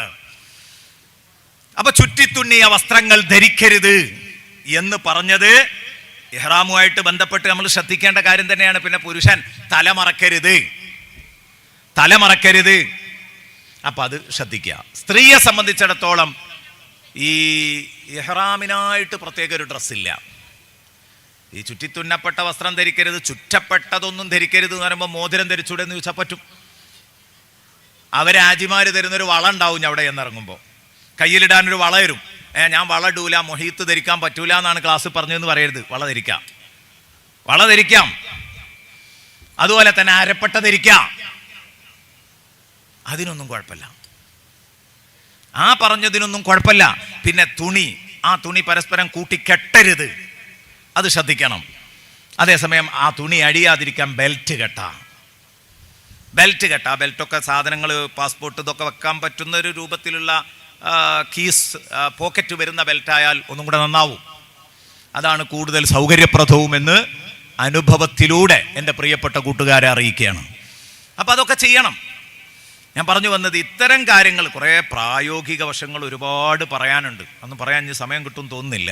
ഞാൻ പറഞ്ഞു വന്നത്, ഇഹ്റാം നിങ്ങൾ നിയ്യത്ത് ചെയ്യുന്നു, ഇത് മാറ്റിക്കഴിഞ്ഞതിൻ്റെ ശേഷം പെണ്ണുങ്ങൾക്ക് ഇഹ്റാമിൻ്റെ വേഷം പ്രത്യേകിച്ച് എന്താ ഉള്ളത്? മുഖം മറക്കുന്നതും മുങ്കൈ മറക്കുന്നതും ഒഴിവാക്കണം. മുഖവും മുങ്കയും ഓപ്പൺ ആക്കണം. ബാക്കിയുള്ളത് മുഴുവൻ മറക്കണം. കാലടക്കം മറക്കണം. പുരുഷന്മാർ ഇഹ്റാം കെട്ടിയാൽ ഷോക്സ് ഇടരുത്. സ്ത്രീകൾ ഇഹ്റാം കെട്ടിയാൽ ഷോക്സ് ഇട്ടിരിക്കണം. അങ്ങനെയാണ് എന്ന് പറഞ്ഞാൽ ചിലർക്ക് ഒരു ധാരണ ഉണ്ട് കേട്ടോ. ഏത്? ഉംറക്ക് ഇഹ്റാം കെട്ടിയാൽ ഉംറ കഴിയോളും ആ ധരിച്ച വസ്ത്രത്തിൽ തന്നെ നിൽക്കണം. അപ്പോൾ ബാത്റൂമിലൊക്കെ പോവുകയാണെങ്കിൽ ഇപ്പോൾ ഷോക്സ് ഇട്ട് പോകാൻ കഴിയില്ലല്ലോ. ആ ഡ്രസ്സുകളൊക്കെ മാറ്റി വെക്കണം. ആ മാറ്റി വെച്ചാൽ ബാത്തിലാകുന്നല്ല പറഞ്ഞത്. മാറ്റി വെച്ചാൽ അത് ബാത്തിലാവുന്നല്ല. അത്യാവശ്യ കാര്യത്തിന് മാറ്റി വെക്കാം. പക്ഷേ അത് പെണ്ണിൻ്റെ ഔറത്തായതുകൊണ്ടാണ് പറഞ്ഞത്. പാടില്ല എന്ന് പറഞ്ഞതേ ശ്രദ്ധിക്കേണ്ടതുള്ളൂ. ബാത്റൂമിൽ പോകുമ്പം പുരുഷന്മാർ തലമറക്കരുത്. അല്ലാത്ത സമയത്ത് നമ്മൾ തലമറക്കുമല്ലോ. പക്ഷെ ഹജ്ജിന് ഇഹ്റാം കിട്ടിയാൽ തലമറക്കരുത്. അതുപോലെ തന്നെ മുങ്കയും മുഖവും മറക്കരുത്. അത്രേ പെണ്ണിനോട് പറഞ്ഞിട്ടുള്ളൂ. അപ്പം അതിൻ്റെ അപ്പുറം ഓപ്പൺ ആയി എന്നതുകൊണ്ട് അത് ഇഹ്റാമിനെ ബാധിക്കൂല എന്നാ പറഞ്ഞത്. ചിലർ സംശയം ചോദിക്കാറുണ്ട്, ഇതുകൊണ്ട് ധരിച്ചു കഴിഞ്ഞാൽ പിന്നെ കയ്യോളും ഇങ്ങനെ നിൽക്കണം എന്ന് പറഞ്ഞാൽ ഹജ്ജിലൊക്കെ എത്ര ദിവസം നിൽക്കേണ്ടി? 7 ഇഹ്റാം കെട്ടിക്കഴിഞ്ഞാൽ 13 വരെ എങ്ങനെ നിൽക്കണം എന്ന് പറഞ്ഞാൽ നടക്കുന്ന കാര്യമാണോ? അല്ലെങ്കിൽ 6 ഇഹ്റാം കെട്ടിക്കഴിഞ്ഞാൽ ദേ വസ്ത്രം തന്നെ ധരിച്ചു പോകണം എന്ന് പറഞ്ഞാൽ വസ്ത്രം ഊരിക്കൂടാന്നല്ല പറഞ്ഞത്. മുഖവും മുങ്കയും മറക്കരുത്, അത്രേ ഉള്ളൂ. പിന്നെന്തുണ്ട്? ത്വവാഫിന് പോകുമ്പം കണ്ടീഷൻ ഉണ്ട്, ഔറത്ത് കാണരുത്. അപ്പോഴാണ് ഈ പറഞ്ഞതൊക്കെ വേണ്ടത്. അല്ലാതെ റൂമിൽ ഇരിക്കുമ്പോഴൊക്കെ എല്ലാം ഷോക്സും ഇതും ഒക്കെ എല്ലാം ധരിക്കണം എന്നല്ല. ത്വവാഫിന്റെ ഷർത്താണ് ഔറത്ത് കാണരുത്. അപ്പം അതുകൊണ്ട് ആ ത്വവാഫിലേക്ക് അതൊക്കെ ധരിച്ചിട്ട് പോകുന്നത്. അപ്പോൾ അവിടെ ശ്രദ്ധിക്കേണ്ടത് മുഖവും മുങ്കയും മറക്കാതിരിക്കുക, ഓപ്പൺ ആയിരിക്കണം. ഇതാണ് അവിടെ ശ്രദ്ധിക്കേണ്ട കാര്യം. പിന്നെ സുഗന്ധം ഉപയോഗിക്കരുത്, എണ്ണ ഉപയോഗിക്കരുത്. എണ്ണ ഉപയോഗിക്കരുത് എന്ന് പറഞ്ഞത് എവിടെയാ? താടിയിൽ, തലയിൽ എണ്ണ ഉപയോഗിക്കരുത്. ചിലരെന്ത് പറയാറുണ്ട്? എണ്ണ ഉള്ള ഭക്ഷണം ചിലപ്പോൾ ഫ്ലൈറ്റിൽ നിന്നൊക്കെ തരുമ്പോൾ വളരെ ശ്രദ്ധയോടെ കൂടെ കഴിക്കണം, മീശയിലൊക്കെ ആകും. അങ്ങനെ എവിടെയും പറഞ്ഞിട്ടില്ല മീശ എണ്ണ ആകാൻ പാടില്ല എന്നല്ല പറഞ്ഞത്. താടിയിലും തലമുടിയിലും എണ്ണ ഉപയോഗിക്കാൻ പാടില്ല, അങ്ങനെയാ പറഞ്ഞത്. പിന്നെ നഖം, മുടിയെന്നും അതൊക്കെ പറഞ്ഞു കൊടുത്ത് എല്ലാ മുടിയും പെടും കേട്ടോ. ഇത് ഒഴിവാക്കരുത്, കളയരുത് എന്ന് പറഞ്ഞു കൊടുത്ത്. നഖം കളയരുത്, മുടി കളയരുത്, ഇതൊക്കെ പറഞ്ഞെടുത്ത്. പിന്നെ ഈ ചില ആളുകളൊക്കെ ചിലപ്പം അങ്ങേറ്റത്തെ സൂക്ഷ്മതയിൽ ഇപ്പോൾ വാസ്ലിനൊക്കെ ഉപയോഗിക്കാൻ പറ്റുമോ, കാല് പൊട്ടുന്ന ആളുകളൊക്കെ ചോദിക്കാറുണ്ട്. അതിനെന്ത് പ്രശ്നം? കാലിൽ എണ്ണ തേക്കരുത് എന്ന് എവിടെയും പറഞ്ഞിട്ടില്ല. ലഹിയത്തിലും ഷെയറിലും എണ്ണ തേക്കരുതെന്നേ പറഞ്ഞിട്ടുള്ളൂ. അപ്പോൾ കൺഫ്യൂഷനൊക്കെ നിങ്ങൾ അങ്ങ് തീർത്താൽ മതി. ഇതൊക്കെ സംശയം ചോദിക്കുമ്പോൾ പറയേണ്ട കാര്യമാണ്. പക്ഷേ സമയമില്ലാത്തതുകൊണ്ട് ഞാൻ നേരെ അങ്ങ് വിടാം. ഞാൻ പറഞ്ഞു വന്നത്, നിങ്ങൾ ഇഹ്റാമിൻ്റെ ഡ്രസ്സൊക്കെ മാറ്റിയിട്ട് പിന്നെ നിങ്ങൾക്ക് ഇഹ്റാമിൻ്റെ നിയ്യത്ത് ചെയ്തു വരും. എന്താ ഇഹ്റാമിൻ്റെ നിയ്യത്ത്? നവൈത്തുൽ ഉംറത വഅഹ്റംതു ബിഹാ ലില്ലാഹി തആല. നവൈത്തുൽ ഉംറത വഅഹ്റംതു ബിഹാ ലില്ലാഹി തആല.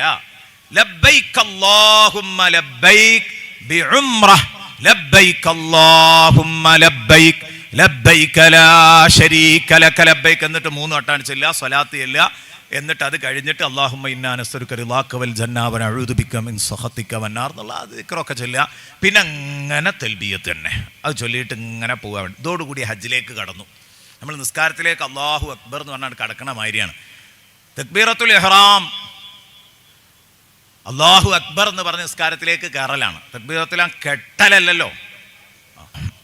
അപ്പോൾ ഞാൻ പറഞ്ഞു, നമ്മൾ ഹജ്ജിൻ്റെ ഉംറയുടെ ഒരു ലഘുവായ രൂപം പറയാണെന്ന് പറഞ്ഞു. ഇഹ്റാമിൽ നവൈത്തുൽ ഹജ്ജ നവൈത്തുൽ ഉംറത വഅഹ്റംതു ബിഹാ ലില്ലാഹി തആല എന്നതിൻ്റെ മലയാളം ഒന്ന് പറയണമെന്ന് പറഞ്ഞു. ഞാൻ പറയാൻ നിൽക്കുകയാണ്. അതായത് നവൈത്തുൽ ഉംറ, ഞാൻ ഉംറ ചെയ്യാൻ ഉദ്ദേശിച്ചു, വഅഹ്റംതു ബിഹാ ലില്ലാഹി തആല, അതുകൊണ്ട് അള്ളാഹുവിനെ ഇഹ്റാം ചെയ്തു. ഞാൻ ഉംറ ചെയ്യാൻ കരുതി, ആ ഉംറക്ക് ഞാൻ അള്ളാഹുവിന് വേണ്ടി ഇഹ്റാം ചെയ്തു. ഇതാണ് ഇപ്പം നിയ്യത്ത്. ഇത് മനസ്സിലൊന്ന് ഉറപ്പിക്കുക, നാവോണ്ടൊന്ന് പറയാം. നവൈത്തുൽ ഉംറത വഅഹ്റംതു ബിഹാ ലില്ലാഹി തആല. അതൊക്കെ ആ കൈപ്പുസ്തകത്തിലുണ്ടാവും, അതിൽ നോക്കി അറബിൻ ചൊല്ലിക്കോളൂ. അതിൻ്റെ അർത്ഥം ഇതാണ്, അത് നിങ്ങൾ മനസ്സിലാക്കി ചെയ്തോളൂ. എന്നിട്ട് ലബ്ബൈക്ക് അല്ലാഹുമ്മ അതിങ്ങനെ ചൊല്ലിയിട്ട് പിന്നെ തൽബിയത്തിലേക്ക് ഇങ്ങനെ പോയി. നിങ്ങൾ എയർപോർട്ടിലെത്തി, അവിടെ നിന്ന് ഇത് മാറ്റിത്തന്നു, നിങ്ങൾക്ക് ഇഹ്റാം ചെയ്തു തന്നു. ഇപ്പം നിങ്ങളൊക്കെ ഹാജിമാരാണ്. ഇനി പുരുഷന്മാർ തലമറക്കരുത്, ചുറ്റിത്തുന്നിയ വസ്ത്രം ധരിക്കരുത്, അതൊന്നും പറയേണ്ടതില്ല, അത് ആദ്യം പറഞ്ഞു കഴിഞ്ഞു. അതൊക്കെ മാറണം. പെണ്ണുങ്ങൾ മുഖം മറക്കരുത്, കൈ മറക്കരുത്, കയ്യൊറ ധരിക്കരുത്, അതുപോലെ തന്നെ ഗ്ലൗസ് ധരിക്കാൻ പാടില്ല. അതേ രൂപത്തിൽ നമ്മൾ പറഞ്ഞ മുഖം മറക്കരുത്. ഇത് സ്ത്രീകൾ ശ്രദ്ധിക്കുക. അതേസമയം സ്ത്രീകളും പുരുഷന്മാരൊക്കെ ഇഹ്റാമിൻ്റെ വേളയിൽ, നമുക്ക് തവാഫ് ചെയ്യുന്ന സമയത്ത് പറയുമ്പോൾ പറയാം. അങ്ങനെ ഇവിടെ നിന്ന് പോയി എയർപോർട്ടിൽ എത്തിക്കഴിഞ്ഞാൽ ഇനി പാസ്പോർട്ട് കൊടുക്കുന്നിടത്ത്, അത് വാങ്ങുന്നിടത്തൊക്കെ ശ്രദ്ധിക്കേണ്ട കാര്യങ്ങളുണ്ട്. അത് പ്രാക്ടിക്കൽ ക്ലാസ്സിൽ പറയും. പ്രാക്ടിക്കൽ ക്ലാസ് ഇനിയും വരാണ്ടല്ലോ അല്ലേ? പ്രാക്ടിക്കൽ ക്ലാസ്സിൽ അത് നിങ്ങൾക്ക് പറഞ്ഞു തരും കൃത്യമായിട്ട്. ഏതോ ഒരു ദിവസം പറഞ്ഞല്ലോ ഇവിടെ അല്ലേ, 27, 29. ആ പ്രാക്ടിക്കൽ ക്ലാസ്സിൽ നേരത്തെ നിങ്ങളോട് പറഞ്ഞു, ഒന്നും പഠിക്കാതെ പോയാലും ഹജ്ജും ഉംറയൊക്കെ ചെയ്ത് നിങ്ങൾക്ക് പോരാ. പക്ഷേ പ്രാക്ടിക്കൽ ക്ലാസ് ശ്രദ്ധിക്കാതിരുന്നാൽ ചിലപ്പോൾ എവിടെയും കുടുങ്ങിപ്പോവും, പോകാൻ തന്നെ കൂടൂല. അപ്പം അത് യാത്രാ കാര്യങ്ങളൊക്കെ കൃത്യമായിട്ട് പഠിക്കണം. അപ്പം അതൊക്കെ കഴിഞ്ഞ്, അതൊക്കെ അതിൻ്റെ ഓട്ടോമാറ്റിക്കലി നിങ്ങളും എല്ലാവരും ചെയ്യുമ്പോൾ നിങ്ങളതും നടക്കും, ബേജാറാവൊന്നും വേണ്ട കേട്ടോ. എന്നിട്ട് ജിദ്ദ എയർപോർട്ടിൽ ചെന്ന് ഇറങ്ങി, അവിടെ നിന്ന് നമ്മൾ മക്കത്തെത്തി. ആ മക്കയിലെത്തിയതിൻ്റെ ശേഷം റൂമിലൊന്ന് വിശ്രമിച്ച് നേരെ എന്തെങ്കിലും ഒരു ഭക്ഷണമൊക്കെ കഴിച്ചിട്ട് നിങ്ങളെ ഹറമിലേക്ക് കൊണ്ടുപോകും. അവിടെ ചെന്നാൽ ആദ്യം തവാഫ് ചെയ്യുന്നു. ഹറമിലെത്തിയാൽ ആദ്യം ഉംറയുടെ തവാഫ് ചെയ്യുന്നു. ഉംറ എന്ന് പറഞ്ഞാൽ എന്താ അറിയോ? ഒന്ന് ഇഹ്റാം ചെയ്യുക. അത് കാലിക്കറ്റ് എയർപോർട്ടിൽ നിന്ന് ചെയ്തു. കാലിക്കറ്റ് എയർപോർട്ടിൽ നിന്ന് ചെയ്തു ആ ഉംറ, ഇഹ്റാം. അപ്പം ഇനി ഇഹ്റാം കഴിഞ്ഞാൽ, അതായത് നിസ്കാരത്തിൽ അല്ലാഹു അക്ബർ എന്ന് പറഞ്ഞതിന് തുല്യമാണത് ഇഹ്റാം. ഇനി എന്താ ചെയ്യേണ്ടത്? ഫാത്തിഹ ഓതണം, റുക്കൂ ഇതൊക്കെ ചെയ്യണ്ടേ? ഫാത്തിഹ ഓതണം, റുക്കൂ ചെയ്യണം, സുജൂദ് ചെയ്യണം എന്നായി. ഇനി രണ്ടാമത് ഇവിടെ ചെയ്യേണ്ട കാര്യം എന്താ? തൽബിയത്ത് ഇങ്ങനെ ചെല്ലുന്നു, വജ്ഹത്തു വജ്ഹിയ അല്ലദീ പറഞ്ഞായി ആക്കെ ചെല്ലുന്നു. ഇനി അടുത്ത പരിപാടി എന്താ? അടുത്തത് തവാഫ്. അടുത്തത് തവാഫ്. ആ തവാഫിൽ എത്തുന്നത് വരെ ചൊല്ലാനുള്ളത് ലബ്ബൈക അല്ലാഹുമ്മ ലബ്ബൈക. അത് നിങ്ങൾ എത്ര ഉച്ചത്തിൽ ചൊല്ലുന്നോ, നിങ്ങൾ പോകുന്ന വഴിയോരങ്ങളിലൊക്കെ ഉള്ള കല്ലും മുള്ളും എന്തൊക്കെ അത് കേൾക്കുന്നുണ്ടോ, ആ വസ്തുക്കളൊക്കെ നിങ്ങൾക്ക് വേണ്ടി പൊറുക്കലിനെ തേടുമെന്ന് മുഹമ്മദുർ റസൂലുള്ളാഹി സ്വല്ലല്ലാഹു അലൈഹി വസല്ലമ തങ്ങൾ പറഞ്ഞു.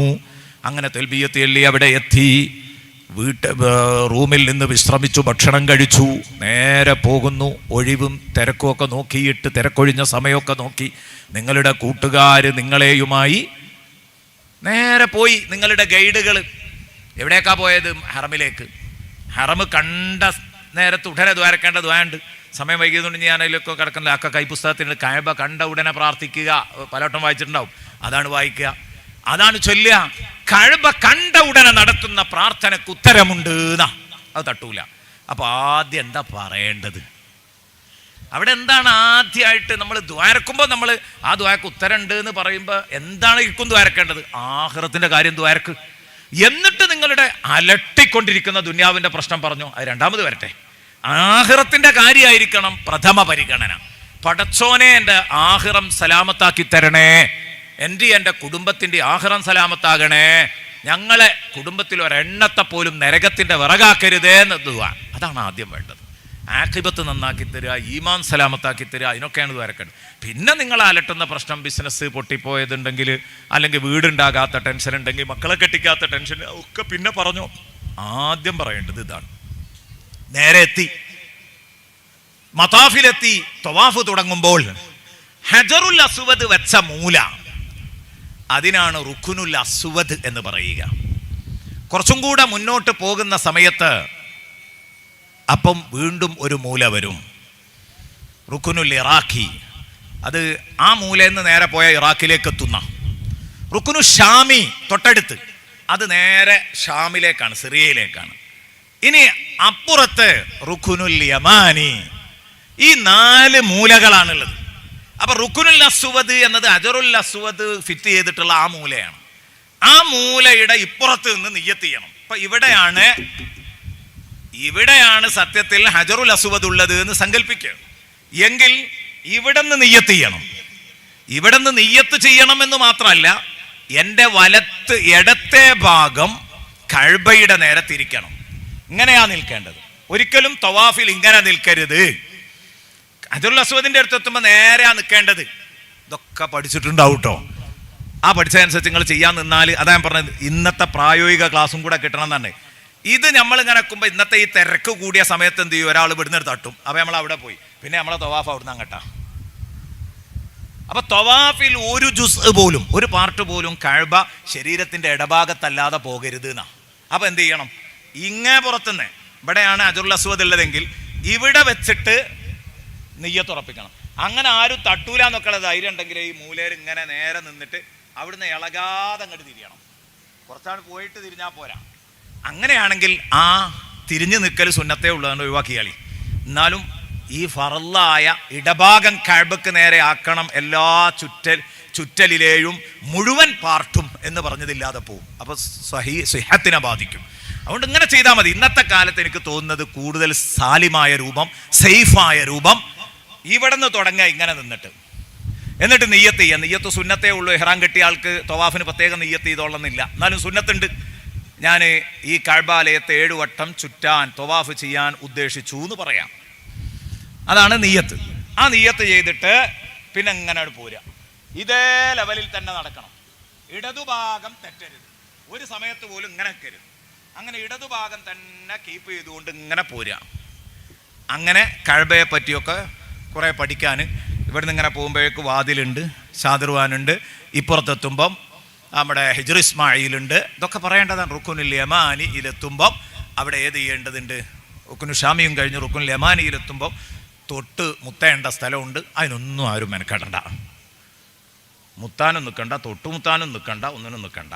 കാരണം അതിനൊക്കെ പോയാൽ തവാഫ് ബാത്തിലാവും. അതൊക്കെ തിരക്കില്ലാത്തടത്ത് പറഞ്ഞ മസലകളാ. തിരക്കുള്ളിടത്തേക്ക് പറഞ്ഞതല്ല. നമ്മൾ കൈ കൊണ്ട് ഇഷാറത്താക്കി ചുംബിക്കുക. കിതാബുൽ പറഞ്ഞിട്ടുണ്ട്, അതിന് കഴിയില്ലെങ്കിൽ കൈ കൊണ്ട് ഇഷാറത്താക്കി ചുംബിച്ചാൽ മതി. കൈ കൊണ്ട് ഇങ്ങനെ ഹജറുൽ അസ്വദിന്റെ നേരെ കരുതി. അവിടെയും നമ്മൾ നേരെ ഹജറുൽ അസ്വദിന് നേരെ നെഞ്ചുകൊണ്ട് നിന്നിട്ടാണ് ഇങ്ങനെ കൈ കൊണ്ട് ചുംബിക്കേണ്ടത്, ഇഷാറത്താക്കി ചുംബിക്കേണ്ടത്. പക്ഷെ അവിടെ നല്ലത് ഈ തിരക്കുള്ള കാലത്ത് പ്രായോഗികം ഇങ്ങനെ നിന്നിട്ട് മുഖം കൊണ്ട് തിരിഞ്ഞു നോക്കിയിട്ട് ഹജറുൽ അസ്വദ് മക്കാനെ നോക്കിയിട്ട് ഇങ്ങനെ ആക്കലാ നല്ലത്. കാരണം നമ്മളിത് ആക്കണതിന് മുമ്പ് തട്ടൽ ചെയ്യും, ബാക്കുള്ള നമ്മൾ തെറിച്ചു പോവും. അപ്പം അതുകൊണ്ട് തവാഫ് ബാത്തിലാകാതിരിക്കാനാണ് കൂടുതൽ ശ്രദ്ധിക്കേണ്ടത്. ഇത് ശ്രദ്ധിക്കേണ്ടതാണ്. പിന്നെ തവാഫിൽ ഔറത്ത് മറക്കണം, ഉദൂ വേണം. ഉദൂഇൽ സ്ത്രീയെ തൊട്ടാ ഉദൂ മുറിയൂലേ എന്നുള്ള മസലയൊക്കെ ഉണ്ട്. ഹനഫി മദ്ഹബ് അനുസരിച്ച് സ്വീകരിക്കുകയാണെങ്കിൽ പിന്നെ ഹനഫി മദ്ഹബ് അനുസരിച്ച് ഉദൂ എടുക്കണം, കുറച്ച് റിസ്ക്കാണ്. അതേസമയം ഷാഫിഈ മദ്ഹബിൽ ഒരഭിപ്രായമുണ്ട്, മുറിയാത്ത ഒരഭിപ്രായം ഉണ്ട്. അപ്രബലമായ അഭിപ്രായമാണ്. അമല് ചെയ്യാൻ അതും സ്വീകരിക്കാം. പ്രത്യേകിച്ച് അങ്ങനെയുള്ള ഒരു ഘട്ടത്തിൽ അത് സ്വീകരിക്കലേ പറ്റുള്ളൂ. പരമാവധി ശ്രദ്ധിക്കാം. ശ്രദ്ധിച്ചു പോവുകയാണെങ്കിൽ നമ്മളെ മലയാളികളായ പെണ്ണുങ്ങൾ മാത്രം ഉള്ളിടത്താണെങ്കിൽ വല്ലാതെ അപകടമൊന്നും പറ്റൂല. കാരണം ഇതൊരിപ്പോൾ തൊട്ടുപോകുക എന്നുള്ള സാധ്യത ഞാൻ കൂടുതൽ കാണുന്നത്, നമ്മൾ പുരുഷന്മാരൊന്ന് കൈയൊന്ന് ഇങ്ങനെ ഒതുക്കി വെച്ചാൽ, അതൊക്കെ കിതാബിലുണ്ടല്ലോ, തവാഫ് ചെയ്യുന്ന സമയത്ത് കൈ ഇങ്ങനെ തഹത്ത സ്വദ്ര ഒതുക്കി വെക്കണം എന്നാ. അതൊക്കെ പറഞ്ഞതിൻ്റെ ഹിക്മത്തും അത് തന്നെയാണ്. എന്നാൽ പിന്നെ അങ്ങോട്ടും ഇങ്ങോട്ടും ഒന്നും കൈ കെട്ടൂല. കൈ ഇങ്ങനെ ഒതുക്കി വെക്കുക, നമ്മളെ ശരീരത്തിലേക്ക് ഒതുക്കി വെക്കുക, കൂട്ടിപ്പിടിച്ച് ഒതുക്കി വെക്കുക. അപ്പോൾ നമ്മളെ കയ്യിലേക്ക് അത് തട്ടാതിരിക്കാൻ മറയില്ലാത്ത ഭാഗങ്ങൾ വരൂലല്ലോ. അപ്പോൾ അതൊക്കെ ഒന്ന് ഒതുക്കി വെച്ചാൽ നമ്മൾ ആ തട്ടത്തിൻ്റെ ഉള്ളിൽ പരമാവധി ഒതുക്കി വെക്കുകയാണെങ്കിൽ റാഹത്താവും. പിന്നെ ആകെ വരുന്ന പ്രശ്നം കാലിൽ ചവിട്ടല. അതിന് മലയാളികളായ പെണ്ണുങ്ങളുടെ കാല് ഓപ്പൺ ഉണ്ടാവില്ല. കാരണം ഇഹ്റാമിൽ സോക്സ് ധരിക്കൽ നിർബന്ധമാണ്. പക്ഷേ അത് ഒരു മലയാളി പെണ്ണിനെ ആയിക്കൊള്ളണമെന്നില്ലല്ലോ. വേറെയുള്ളവർ ചിലപ്പോൾ ഹാഫ് കൈയിട്ട് തവാഫ് ചെയ്യണമല്ലുണ്ടാവും. നേരത്തെ പറഞ്ഞ പോലെ നിങ്ങൾ അവിടെ തർക്കിക്കാനും ഇതിനൊന്നും പോകും വേണ്ട കേട്ടോ. ഹാഫ് കൈയിട്ട് എന്ത് പരിപാടി, അത് എന്ത് ഇസ്ലാമെന്നും ചോദിക്കാൻ പോകണ്ട. അവർക്ക് അവരുടെ രീതി, നമുക്ക് നമ്മുടെ രീതി. അവിടെ ചെന്ന് അവിടെ ഉള്ളവരൊക്കെ പാടെ നന്നാക്കാനല്ല നിങ്ങൾ ഹജ്ജിന് പോയത്. അത് ആദ്യം മനസ്സിലാക്കണം. ഓരോരുത്തർക്കും അവരുടെ നിലപാടുകളും രൂപങ്ങളും ഒക്കെ ഉണ്ടാകും. അപ്പം നമ്മളെ കാര്യമാണ് ശ്രദ്ധിക്കേണ്ടത്. എന്നിട്ട് പുരുഷന്മാർ ഔറത്ത് മറക്കുന്നിടത്ത് നല്ലോണം ശ്രദ്ധിക്കണം. ഈ പൊക്കിൾ മറഞ്ഞിരിക്കണം തുണി എടുത്താൽ. ചില ആളുകളുടെ ഒന്നും പൊക്കിൾ മറയൂല. അതിൻ്റെ കാരണം എന്താണെന്നറിയോ? നാട്ടിൽ നിന്ന് പൊക്കിൾ മറച്ച് തുണി എടുത്ത് പരിചയമല്ല. അതാണ് അതിൻ്റെ കാരണം. ചിലപ്പോൾ ചില ആചാര്യന്മാരൊക്കെ നമ്മൾ പൊക്കിൾ കാണുന്നുണ്ട് ആചാര്യ അറിയുമ്പോൾ അത് പിടിച്ച് റെഡിയാക്കും. ഒരു 2 ചുറ്റാണ് കഴിയുമ്പോഴേക്ക് പിന്നെയും പഴയ അവസ്ഥയിലായിട്ടുണ്ടാവും. അപ്പോൾ ഞാനൊരു ആചാര്യോട് ചോദിച്ചു, എന്താ ആചാര്യ ഇത് എത്ര പറഞ്ഞിട്ട് പിന്നെ ഇറങ്ങുന്നുണ്ടല്ലോ? അപ്പം അയാൾ എന്നോട് പറഞ്ഞു, ഞാൻ കുറേ ചിരിച്ചു പോയി. അയാൾ എന്നോട് പറഞ്ഞു, ഉസ്താദേ അതിനൊരു പൊസിഷൻ ഉണ്ട്, അവിടെ എത്തിയെങ്കിലേ ഒന്ന് നിൽക്കുള്ളൂ പറഞ്ഞു. ആ പൊസിഷൻ ഏതാ അറിയോ? സാധാരണ ശീലിച്ച പൊസിഷനാണ്. സാധാരണ ഉടുത്ത് പഠിച്ചൊരു സ്ഥലമുണ്ട്, അവിടെ എത്തിയെങ്കിലേ അത് ഉറക്കുള്ളൂ. അത് എത്ര കയറ്റി വെച്ചിട്ടും കാര്യമില്ല, പിന്നെ ഇങ്ങോട്ട് ചാടും. അത് സത്യമാണ്. അതിനാണ് ആദ്യം തന്നെ ഉടുത്ത് പഠിക്കും. പക്ഷെ ഞങ്ങളുടേത് കീഞ്ഞു പോകുന്നില്ല. എന്തുകൊണ്ട്? നമ്മൾ 10-12 വയസ്സ് മുതൽ ദർസിന്ന് ഇതിങ്ങനെ ശീലിച്ചു വരികയാണ്. അപ്പം അതുകൊണ്ട് ഒരു നിമിഷം പോലും അത് താഴോട്ടിറങ്ങൂല. ആ രീതി അങ്ങനെ സ്വീകരിച്ചു വന്നാൽ ഒരു പ്രശ്നവുമില്ല. ഇനി അവിടെ നിന്നൊക്കെ നല്ലോണം ശ്രദ്ധിച്ച് പോന്ന് ഇവിടെ വന്നിട്ട് നാട്ടിൽ വന്നിട്ട് പിന്നെയും മാടിക്കുത്താൻ തുടങ്ങും. നിങ്ങൾ നോക്ക്, മുട്ടുപൊക്കലിൻ്റെ ഇടയിലുള്ളത് ഔറത്താന്ന് അറിയണ മനുഷ്യന്മാർ, നമ്മൾ ഈ മാപ്പിളാർ എന്തൊരു മര്യാദക്കേടായി ചെയ്യണില്ലേ? ഒരിക്കൽ ഷെയ്ഖുന കാന്തപുര ഉസ്താദ് ഒരിക്കൽ പറഞ്ഞു, ഒരു ഹജ്ജ് മസ്ജിദ് ഉദ്ഘാടനത്തിൽ പള്ളിയുടെ ഉദ്ഘാടന ചടങ്ങിൻ്റെ വീഡിയോ കണ്ടപ്പോൾ ഒരു അറബി ചോദിച്ചോത്ത്, ഷെയ്ഖ് അബൂബക്കർ ഇതെന്താന്ന് ചോദിച്ചത്രേ. കാരണം ഈ മാടിക്കെട്ടി നമ്മളെ ഇവിടത്തോലും ഇങ്ങനെ ഇവിടെ അത്ര ഉണ്ടോ അറിയില്ല, ഞങ്ങൾ മലപ്പുറത്ത് നല്ല കുത്താ, കയറ്റിയാണ് കുത്തിയാൽ അണ്ടർഡോയർ അടക്കം കാണും പുറത്ത്, അക്കോലത്ത് കുത്തും. അപ്പം ഇതെന്താന്ന് ചോദിച്ചതാണ്. ഉസ്താദ് ഒറ്റയടിക്ക്, അയാൾ സംഗതി ഭയങ്കര സ്ട്രോങ്ങലല്ലേ ഉസ്താദ് പറഞ്ഞത്രേ, അതിപ്പോൾ അങ്ങനെ ഉറപ്പിക്കാൻ പറ്റൂലല്ലോ, ഇന്ത്യ എന്ന് പറഞ്ഞാൽ എല്ലാവരും കൂടി ജീവിക്കുന്ന ഒരു സ്ഥലമല്ലേ, ഞങ്ങൾ സൗഹാർദ്ദപൂർവ്വം ജീവിക്കുന്ന സ്ഥലമാണ്, അപ്പോൾ പള്ളി ഉദ്ഘാടനത്തിന് പലരും വന്നിട്ടുണ്ടാവും എന്ന് പറഞ്ഞത്രേ ഉസ്താദ്. ഹിക്മത്തിലൊന്ന് പറഞ്ഞു ഒഴിഞ്ഞു. ഉറപ്പ് പറയാൻ പറ്റൂലല്ലോ മുസ്ലിമീങ്ങൾ തന്നെയാണ്, നമുക്ക് ധൈര്യമായിട്ട് പറയാൻ പറ്റൂലല്ലോ എന്ന് ഞാൻ പറഞ്ഞു വരുന്നത്. നമ്മൾ ശ്രദ്ധിക്കേണ്ട ഒരു കാര്യമുണ്ട്, നമ്മുടേതായ ഒരു ഐഡൻറ്റിറ്റി ഉണ്ട്, മാപ്പിള ഐഡൻറ്റിറ്റി. അത് നമ്മൾ കളഞ്ഞു കുളിക്കരുത്. അപ്പം ഈ ഹജ്ജ് കഴിഞ്ഞ് വന്നാലെങ്കിലും ഇതിലൊക്കെ ഒരു മാറ്റം വരണം, അത് കൂട്ടത്തിൽ ഉണർത്തുകയാണ്. അങ്ങനെ ഈ ഹജറുൽ അസ്വദിൽ നിന്ന് തുടങ്ങിയ തവാഫ് ഇവിടെ എത്തുമ്പോൾ ഒന്നാകും, വീണ്ടും ഇവിടെ എത്തുമ്പോൾ ഒന്നാകും, അങ്ങനെ 7 എണ്ണം. പക്ഷെ ഇനി സഴി അടുത്ത് നടത്താൻ പോവാണ്. ആ സഴിയിലേക്ക് കയറുമ്പോൾ ശ്രദ്ധിക്കണേ, സഴിയിൽ ഒരിക്കലും ഇങ്ങനെ അല്ല കേട്ടോ, സഴിയിൽ ഇങ്ങനെയല്ല രീതി. സഴി ചെയ്യുന്ന സമയത്ത് ഇത് സൊഫ, ഇത് മറുവ. സൊഫയിൽ നിന്ന് മറുവയിലേക്ക് എത്തിയാൽ 1 അവിടെ നിന്ന് ഇങ്ങോട്ടെത്തിയാൽ 2. ഒരിക്കലും ഒരു ആചാര്യ മൂപ്പര് എത്ര ആയിട്ടും കഴിയണില്ല, സെൻറ്റ് കഴിഞ്ഞിട്ടില്ല, ഞങ്ങളൊക്കെ വിശ്രമിക്കുകയാണ്, കഴിഞ്ഞിട്ട് ഇയാളെ കാത്തിക്കുക, ഇയാൾ എത്രയായിട്ടും കഴിയണില്ല, ഡബിൾ സമയം എടുത്തിട്ടും കഴിയില്ല. അപ്പം ഞാൻ ചോദിച്ചു, അല്ല നിങ്ങൾ എങ്ങനെയാ ചെയ്തത്? അപ്പോൾ പറഞ്ഞു, സാർ നമ്മൾ ഇവിടെ നിന്നല്ലേ തുടങ്ങിയത്. അതെ, ഇവിടെ തിരിച്ചെത്തുമ്പോൾ 1, അങ്ങനെയല്ലേ നമ്മൾ മത്താഫിന്ന് പഠിച്ചത്. തവാഫിന്ന് പഠിച്ചത് എന്താ? ഹജറുൽ അസ്വദ് ടു ഹജറുൽ അസ്വദ് അല്ലേ, ഇവിടുന്ന് തുടങ്ങിയിട്ട് ഇവിടെ എത്തുമ്പോൾ 1. അപ്പോൾ മൂപ്പര് മനസ്സിലാക്കി, സൊഫയിൽ നിന്ന് മറുവയിലേക്ക് പോയാൽ 1 ആവൂല, മറുവയിൽ നിന്ന് സൊഫയിലേക്ക് എത്തുമ്പോൾ 1 ആകുക. അങ്ങനെയല്ല, സഴി അങ്ങോട്ടൊന്ന് ഇങ്ങോട്ടൊന്ന്, അങ്ങനെയാണ് 2. അപ്പോൾ 7. അപ്പോൾ ചുരുക്കി പറഞ്ഞാൽ 3.5 കിലോമീറ്റർ നടക്കും ഒരു സഴി കഴിയുമ്പോഴേക്ക്. 1/2 കിലോമീറ്റർ ഉണ്ട് സൊഫാ മറുവൻ്റെ ഇടയിൽ. 7 ചുറ്റുമ്പോഴേക്കും 3.5 കിലോമീറ്റർ നടക്കും. ആരെങ്കിലും അറിയുന്നുണ്ടോ ആ വിഷയം? ഇവിടെ 3.5 കിലോമീറ്റർ നടക്കാന്ന് പറഞ്ഞാൽ 5000 റുപ്യ അറിയാം. 3.5 കിലോമീറ്റർ നടക്കുമോ വെച്ചാൽ ഞാൻ നടക്കൂല. പക്ഷെ അവിടെ പോയിട്ട് ഒരു പ്രശ്നവുമില്ല. ആർക്കെങ്കിലും ക്ഷീണമുണ്ടോ, പ്രയാസമുണ്ടോ, മടിയുണ്ടോ? ഇല്ല. അള്ളാഹുവിൻ്റെ പ്രത്യേക ഖുദ്റത്തും തൗഫീഖുമാണ് സഹോദരങ്ങളെ, ഇബാദത്തിൻ്റെ രസവുമാണ്. നിങ്ങൾക്കൊക്കെ അള്ളാഹു ആവേശത്തോടെ ചെയ്യാൻ തൗഫീഖ് നൽകട്ടെ. 7 വട്ടം തവാഫ് ചെയ്തതിന് ശേഷം പിന്നെ തവാഫിൻ്റെ 2 റക്അത്ത് സുന്നത്ത് നിസ്കരിക്കും. ആ സുന്നത്ത് നിസ്കാരം മഖാമു ഇബ്രാഹിമിൻ്റെ പിറകിൽ പോയി. ആ മഖാമു ഇബ്രാഹിമിൻ്റെ മഹത്വം, ഇസ്മായിലിൻ്റെ മഹത്വം, വാതിലിൻ്റെ മഹത്വം, മുൽത്തസമിൻ്റെ മഹത്വം ഒന്നും ഞാൻ പറഞ്ഞിട്ടില്ല. നിങ്ങൾ പുസ്തകം നോക്കി വായിച്ചോളൂ. വലിയ മഹത്വമുണ്ട്, അവിടെയൊക്കെ മുതലാക്കണം. പക്ഷെ തവാഫിനിടയിൽ അത് മുതലാക്കാൻ പോകരുത്. ചിലരുണ്ട് തവാഫിൻ്റെ ഇടയിൽ പോയിട്ട് വാതിൽമേൽ പറ്റി പിടിച്ച് കയറുന്നവർ. നമ്മൾ നേരത്തെ പറഞ്ഞിട്ടുണ്ട്, തവാഫിൽ ഏത് തൊടാൻ പാടില്ല? കഅബ തൊടാൻ പാടില്ല, കഅബ തൊടാൻ പാടില്ല. തവാഫിൻ്റെ ഇടയിൽ തൊടാൻ പറ്റിയത് ഹജറുൽ അസ്വദാ അല്ലേ? കഅബയിൽ നിന്ന് അകന്ന് നിൽക്കുക വേണ്ടത്. ഹജറുൽ അസ്വദ് തൊടാനായിട്ട് കഴിയില്ല. ഞാൻ അതിനൊക്കെ പോയാലും തവാഫിൻ്റെ ആ ചുറ്റൊക്കെ നഷ്ടപ്പെടും. ഏറ്റവും നല്ലത് ഒക്കെ തിരക്കില്ലാത്തപ്പോഴേ ആ പറഞ്ഞ സുന്നത്തുകളൊക്കെ എടുക്കാൻ പറ്റുള്ളൂ. ഓരോ തവണ ഇങ്ങനെ ഹജറുൽ അസ്വദ് മുത്തി അല്ലെങ്കിൽ തൊട്ട് മുത്തി ഒക്കെ പോകുക എന്ന് പറഞ്ഞത്. ഇന്ന് ആ 3-ാം സ്റ്റെപ്പേ പറ്റുള്ളൂ. ഇഷാറത്താക്കുക, മുത്തുക, അതേ പറ്റുള്ളൂ. എന്നിട്ട് തവാഫൊക്കെ കഴിഞ്ഞതിന് ശേഷം മുൽത്തസമിൽ പോയി ഒന്ന് ദ്വാരുന്നോളൂ. വാതിലിൻ്റെ ചോട്ടിൽ പോയി ഒന്ന് ദ്വാരുന്നോളൂ. മിസാബ് പാത്തിയുടെ ചുവട്ടിൽ, സ്വർണ്ണപ്പാത്തിയുടെ ചുവട്ടിൽ പോയി ദ്വാരുന്നോളൂ.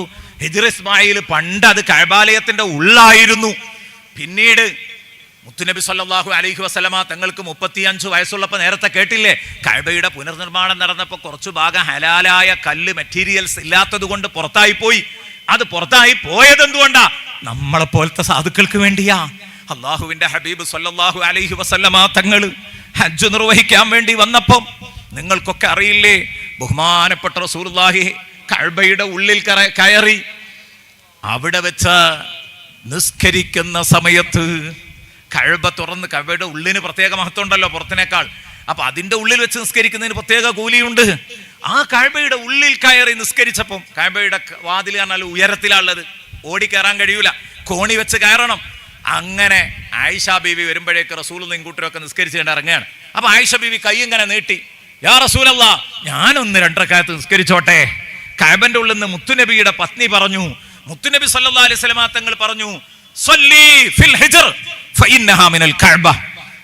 എടി ആയിഷോ, ആ ഹിജ്ർ ഇസ്മായിലിൽ കയറി നിസ്കരിച്ചോ, അത് കഅബന്റെ ഉള്ളാണ്, അത് കഅബയുടെ ഉള്ളാണ്.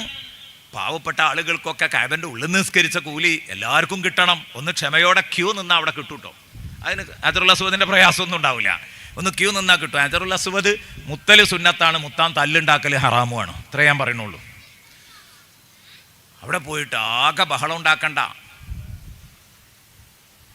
ആകെ ബഹളം ഉണ്ടാക്കണ്ട. ഒരു സഹോദരി ജിഹാദ് ചെയ്ത് പോയി ഹജറുൽ അസ്വദ് മുത്തിയേട് വന്നു.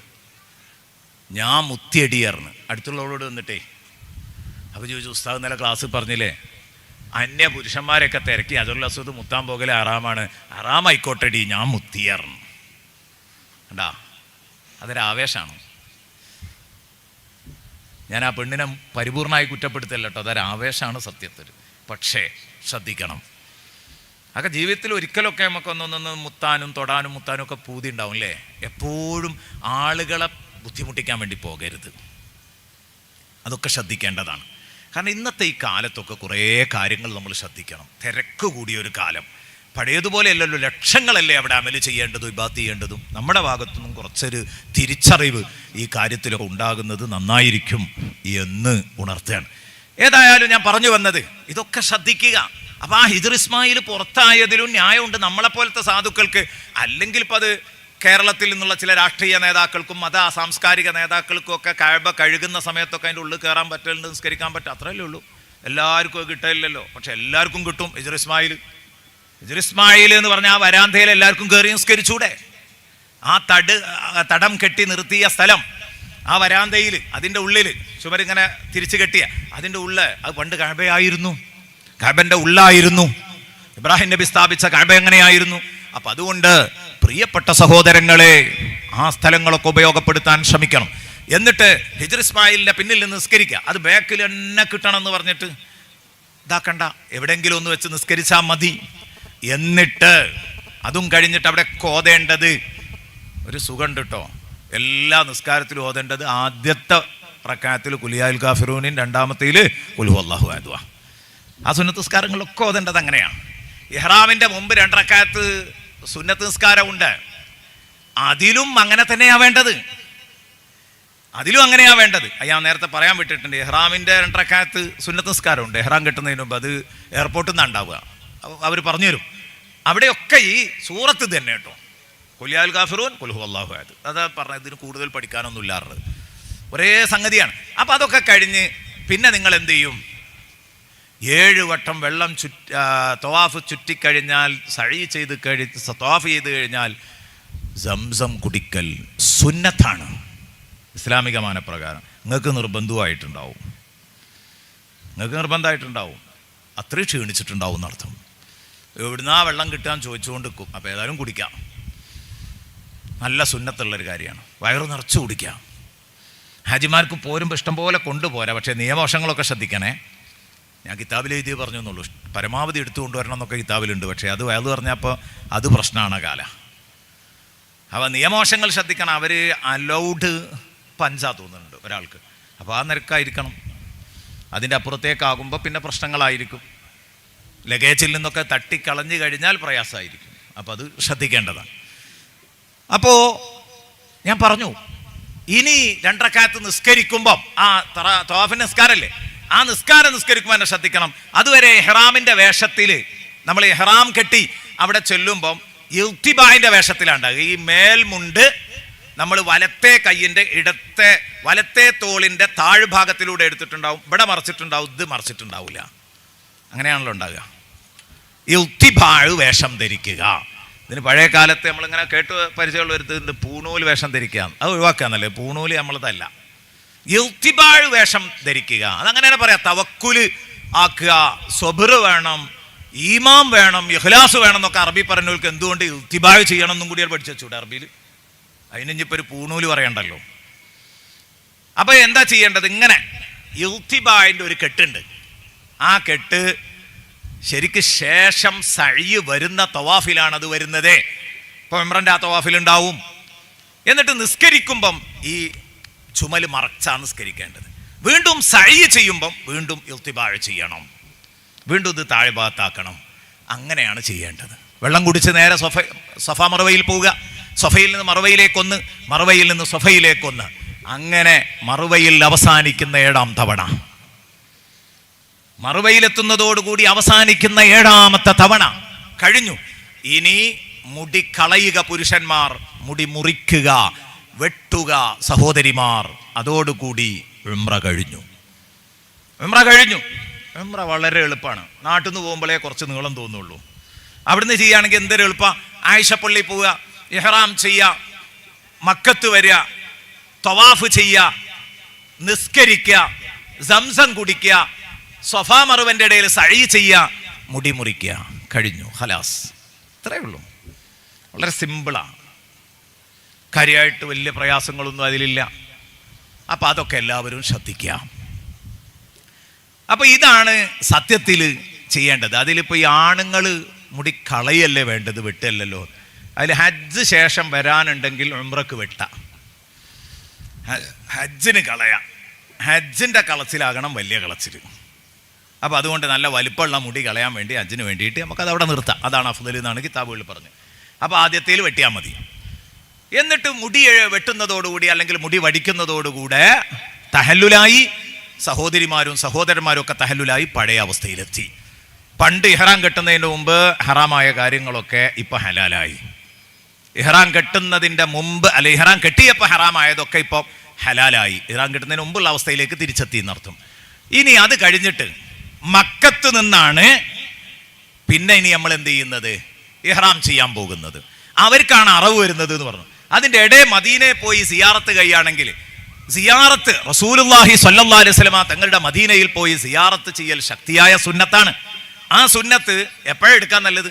ഹജ്ജിന്റെ മുമ്പും പോകാം, ശേഷം പോകാം. ഹജ്ജിന്റെ മുമ്പ് പോകലാണ് കൂടുതൽ അഫ്ളൽ. സയ്യിദുനാ റസൂലുള്ളാഹി സൗകര്യപ്പെടുമെങ്കിൽ അതും കിതാബിലുണ്ട്. ഇനി നമ്മളെ ഗ്രൂപ്പിനോട് തല്ലുണ്ടാക്കരുത്, ഗൈഡുകളുടെ അടുത്ത് നിന്ന് തട്ടിക്കയറരുത്. മുമ്പ് പോലല്ലേ അഫ്ളൽ വെച്ചാണ്ട് അവർക്ക് അവർ പറയും പോലെ ചെയ്യാൻ പറ്റുള്ളൂ. മുത്തവീഫിന്റെ തീരുമാനം അനുസരിച്ചേ നടക്കുള്ളൂ. അപ്പൊ എപ്പോഴാണോ, അപ്പൊ ഇന്ന് ഏറ്റവും കൂടുതൽ മദീനത്ത് പോകാൻ അഫ്ളൽ എപ്പോഴാന്ന് ചോദിച്ചാൽ മുത്തവീഫ് കൊണ്ടുപോകുമ്പം ആ മറുപടി, ഇന്നത്തെ മറുപടി അത്, അന്നത്തെ ഫത്വ. മുത്തവീഫ് കൊണ്ടുപോകുമ്പോൾ അതിന് ഒരു മുത്തവീഫ് ആദ്യം തന്നാ നിങ്ങളെ ഭാഗ്യം. ഹജ്ജിന്റെ മുമ്പ് നബിതങ്ങളുമായിട്ട് ബന്ധപ്പെട്ട് ഹബീബിന്റെ പൊരുത്തൊക്കെ വാങ്ങിയിട്ട് ഹജ്ജിലേക്ക് അങ്ങോട്ട് പ്രവേശിച്ച മദീനയെന്ന് പോരുമ്പം ഇഹ്റാം കെട്ടിയാൽ പിന്നെ അറബിന്റെ കാര്യവും വരുന്നില്ല. ഔദ്യോഗിക മിക്കാത്തിൽ നിന്ന് ഹജ്ജിനും ഇഹ്റാം കെട്ടി, പിന്നെ അറബിന്റെ പ്രശ്നം ഉത്ഭവിക്കുന്നില്ല. എന്നിട്ട് അത് കഴിഞ്ഞതിന്റെ ശേഷം ആ ഇഹ്റാം കഴിഞ്ഞിട്ട് നേരെ മദീനത്ത് വന്ന് ഖുദൂമിന്റെ തവാഫ് ചെയ്യും. 2 മർഹല അപ്പുറത്ത് നിന്ന് ഒരാൾ മക്കയിലേക്ക് എത്തുമ്പോൾ വന്ന ഉടനെ ഒരു തവാഫ് സുന്നത്തുണ്ട്. സ്വഹീഹായ ഒരു തവാഫ് കഴിഞ്ഞാൽ സഅയ് ചെയ്യാം. അപ്പൊ സഅയിനെ തവാഫിനേക്കാൾ മുന്തിക്ക ഹജ്ജിന്റെ. ഈ ഖുദൂമിന്റെ തവാഫ് കഴിഞ്ഞാൽ തന്നെ ഹജ്ജിന്റെ സഅയും അവിടെ ചെയ്തു വെക്കാം. എളുപ്പമാകുകയാണ്. അത് എന്നും ഉപകരിക്കുന്നറിയോ? ഇതെന്ന് ഉപകരിക്കുന്നു ചോദിച്ചാൽ, ഹജ്ജിന്റെ തവാഫ് നമ്മൾ അറഫേന്നും മിനേന്നും ഒക്കെ വന്നിട്ട് ക്ഷീണിച്ച് അവശനായി അത് നടന്നായിരിക്കും ഇങ്ങോട്ട് വന്നത്. എന്നിട്ട് ആ ഹജ്ജ് ആ തവാഫ് കഴിഞ്ഞിട്ട് ഇഞ്ഞ് സഅയുണ്ട് എന്ന് പറയുമ്പോൾ ബേജാറാവും. നേരെ മറിച്ച് ഈ അന്ന് ദുൽഹിജ്ജ 6-നോ 5-നോ 4-നോ ഒക്കെ ഇഹ്റാം കെട്ടിയിട്ട് മദീനത്തോട് പോരുമ്പോഴേ വന്ന ഉടനെ തന്നെ തവാഫ് ചെയ്താൽ ആ സഅയിനും അവസരമായി. സഹി കിട്ടും. ആ സഹി അന്ന് കിട്ടിക്കഴിഞ്ഞാൽ പിന്നെ ഇനി അന്ന് തവാഫ് മാത്രം ചെയ്താൽ മതി, സഹി വേണ്ട. ഹജ്ജിൻ്റെ സഹി നേരത്തെ കഴിഞ്ഞു. പക്ഷേ സഹി ചെയ്യണമെങ്കിൽ എന്ത് ചെയ്യണം? ഒരു സഹീഹായ തവാഫ് നേരത്തെ നടക്കണം. അത് ഫർള് തന്നെ ആവണമെന്നില്ല, സുന്നത്തായാലും മതി. അതാണ് ഖുദൂമിൻ്റെ തവാഫ് കിട്ടിയാൽ സഹി കിട്ടും.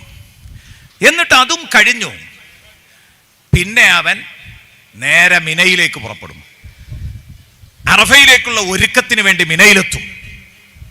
അവിടെ നിന്ന് അറഫയിലേക്ക് പോകേണ്ടത് സത്യത്തിൽ ദുൽഹിജ്ജ 9 രാവിലെയാണ് പോകേണ്ടത്. പക്ഷെ തലേന്ന് കൊണ്ടുപോകും.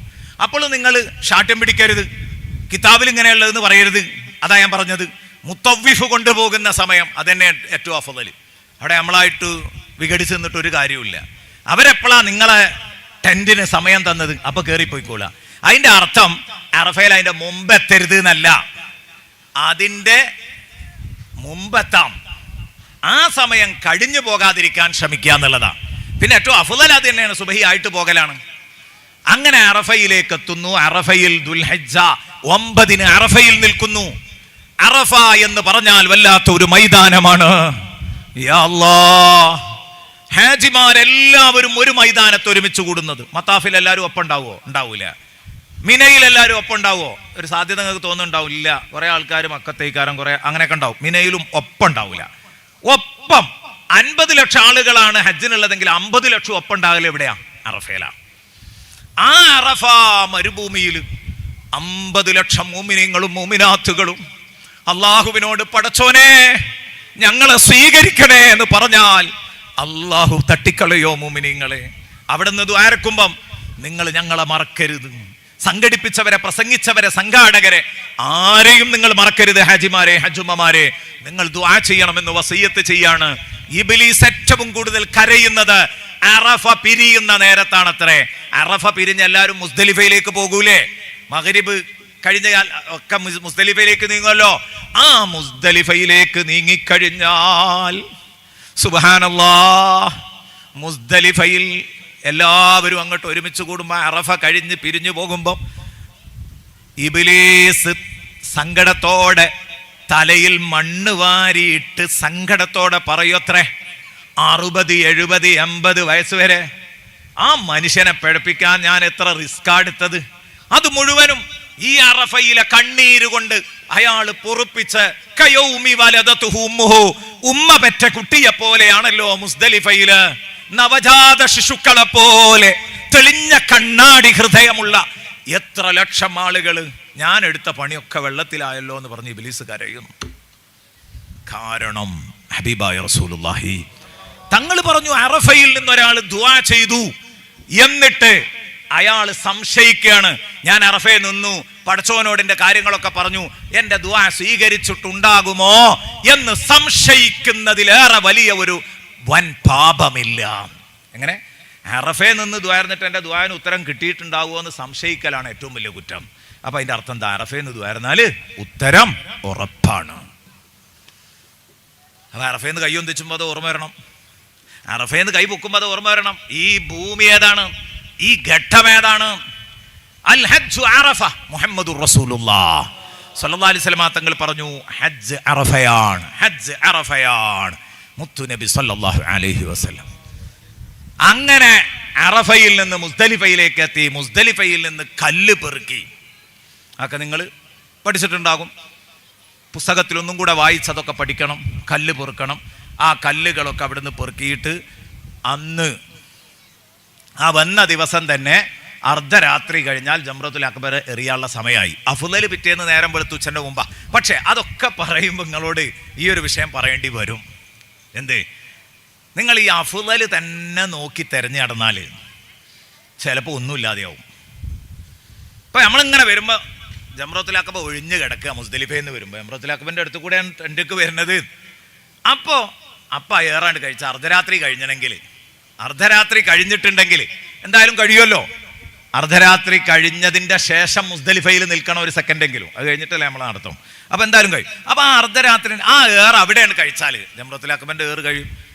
ഇനി നമുക്ക് എന്താണ് 11, 12, 13 ഏറെ ഉണ്ടാവുള്ളൂ. അപ്പോൾ അതവിടെയാണ് കുറഞ്ഞ് കിട്ടുകയാണ്. അല്ലെങ്കിൽ പിറ്റേന്ന് ഞാൻ അത് റിസ്ക് എടുക്കേണ്ട ഒരു കാര്യം വരും. അപ്പോൾ ചിലരൊക്കെ അതല്ലേ അഫ്ളൽ എന്നൊക്കെ ചോദിക്കും. ആ അഫ്ളൽ പിന്നെ ഓൾക്ക് ചെയ്യാൻ പറ്റൂല. ഒരാൾക്ക് എറിയാൻ സ്വന്തം കഴിയില്ലെങ്കിൽ വേറൊരാളെ ഏൽപ്പിക്കാന്നാണ്. പക്ഷെ അവിടെ ഒരു പ്രശ്നമുണ്ട്.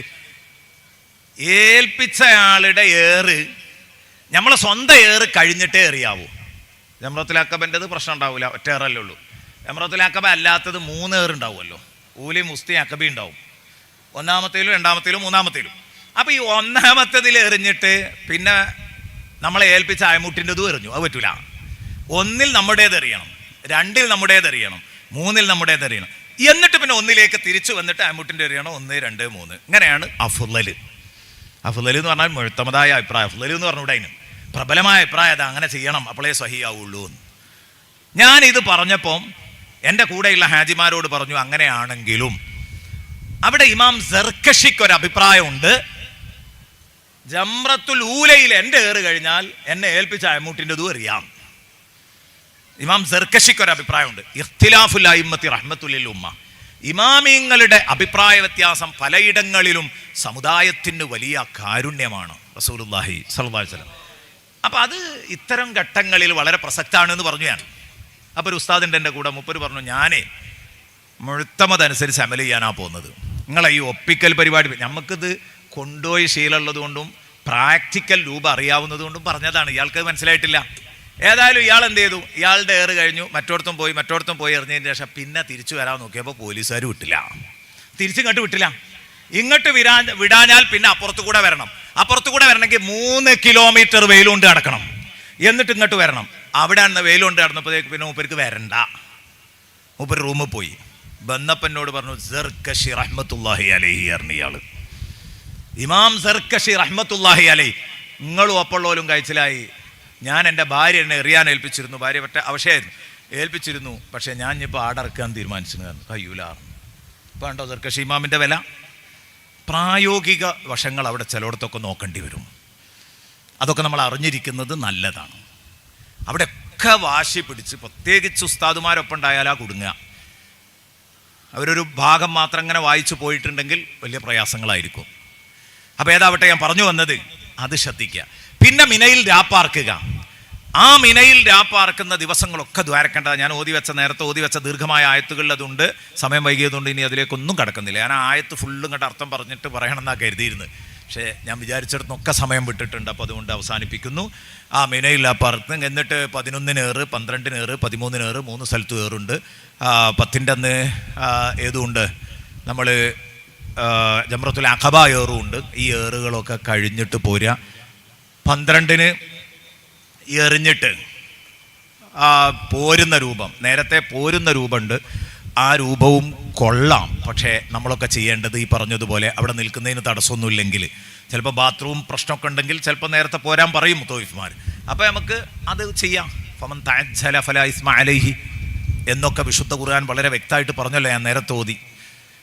നഫ്രവലായി പോരുന്നതിനും കുഴപ്പമില്ല, വീണ്ടും താമസിക്കുന്നതിനും കുഴപ്പമില്ല, 13 വരെ നിൽക്കുന്നതിനും കുഴപ്പമില്ല എന്ന് പറഞ്ഞല്ലോ. അപ്പം 2 രൂപവും ഉണ്ട്. ഈ വിദേശ രാജ്യക്കാരൊക്കെ പെട്ടെന്ന് പോകും, ആദ്യം തന്നെ എറിഞ്ഞിട്ട് പോകും. ഇങ്ങനെയുള്ള രൂപക്കാരുണ്ട്. അപ്പോൾ ഏതാവട്ടെ, നമ്മളെ സംബന്ധിച്ചിടത്തോളം നമ്മളെ രീതി 3 ദിവസവും നിന്നെറിയൽ തന്നെയാണ്. അങ്ങനെ തന്നെ നടത്തുക. അതിൻ്റെ ഇടയിൽ ഈ നമ്മൾ നേരത്തെ പറഞ്ഞല്ലോ, മിനയിൽ നിന്ന് വന്നു, മുസ്ദലിഫയിൽ നിന്ന് വന്നു, ഏറ് കഴിഞ്ഞു, പിന്നെ തലമുടി എടുക്കുന്നു, ഇങ്ങനെ തവാഫ് ചെയ്യുന്നു. ഈ പണികളൊക്കെ അതിൻ്റെ ഇടയിൽ നടക്കണം. അതൊക്കെ ഓരോന്നും അതതിൻ്റെ സമയത്ത് ഉസ്താദുമാർ നിങ്ങൾക്ക് നിർദ്ദേശമായി പറഞ്ഞു തരും എന്ന് മാത്രം ഓർമ്മപ്പെടുത്തുകയാണ്. എന്നിട്ട് മുടിയെടുക്കുന്നതോടുകൂടെ നേരത്തെ പറഞ്ഞതുപോലെ എല്ലാ സംഗതികളും, അത് ആ സംഗതികൾ ഒരു കുറച്ച് സംഗതികളെ സംബന്ധിച്ചിടത്തോളം മുടിയെടുക്കുക, ഇഫാദത്തിൻ്റെ തവാഫ്, ഹജ്ജിൻ്റെ ഫർലായ തവാഫ് ചെയ്യുക, സഴി ചെയ്യുക. അതിന് അവസാന സമയമല്ല, മരിക്കുന്നത് വരെ നീട്ടിക്കൊണ്ടുപോകാൻ പറ്റിയതാണ്. പക്ഷേ നീട്ടരുത്, നീട്ടിക്കൊണ്ടുപോകാൻ പറ്റും. അതാണ് അതിൻ്റെ അവസ്ഥ. അപ്പോൾ ചില സമയത്തൊക്കെ അങ്ങനെയൊക്കെ ഉണ്ടാകും, തവാഫ് പിന്തിക്കും. അപ്പോൾ തവാഫ് പിന്തിക്കല്ലല്ലോ വേണ്ടത്, മുന്തിക്കല്ലേ വേണ്ടത് എന്നൊക്കെ ചോദിച്ചാൽ അതൊക്കെ ശരിയാണ്. പക്ഷെ ചില സമയത്ത് അങ്ങനെയൊക്കെ സംഭവിക്കും, സൗകര്യങ്ങൾ നോക്കിയിട്ട്. അപ്പോൾ അതൊക്കെ അഡ്ജസ്റ്റ് ചെയ്യാനും കൂടെ നിങ്ങൾ തയ്യാറാവേണ്ടി വരുമെന്ന് പ്രായോഗിക വശത്തിൻ്റെ ഓർമ്മപ്പെടുത്തലായി നിങ്ങളെ ഓർമ്മപ്പെടുത്തിക്കൊണ്ട് തൽക്കാലം ഞാൻ അവസാനിപ്പിക്കുകയാണ്.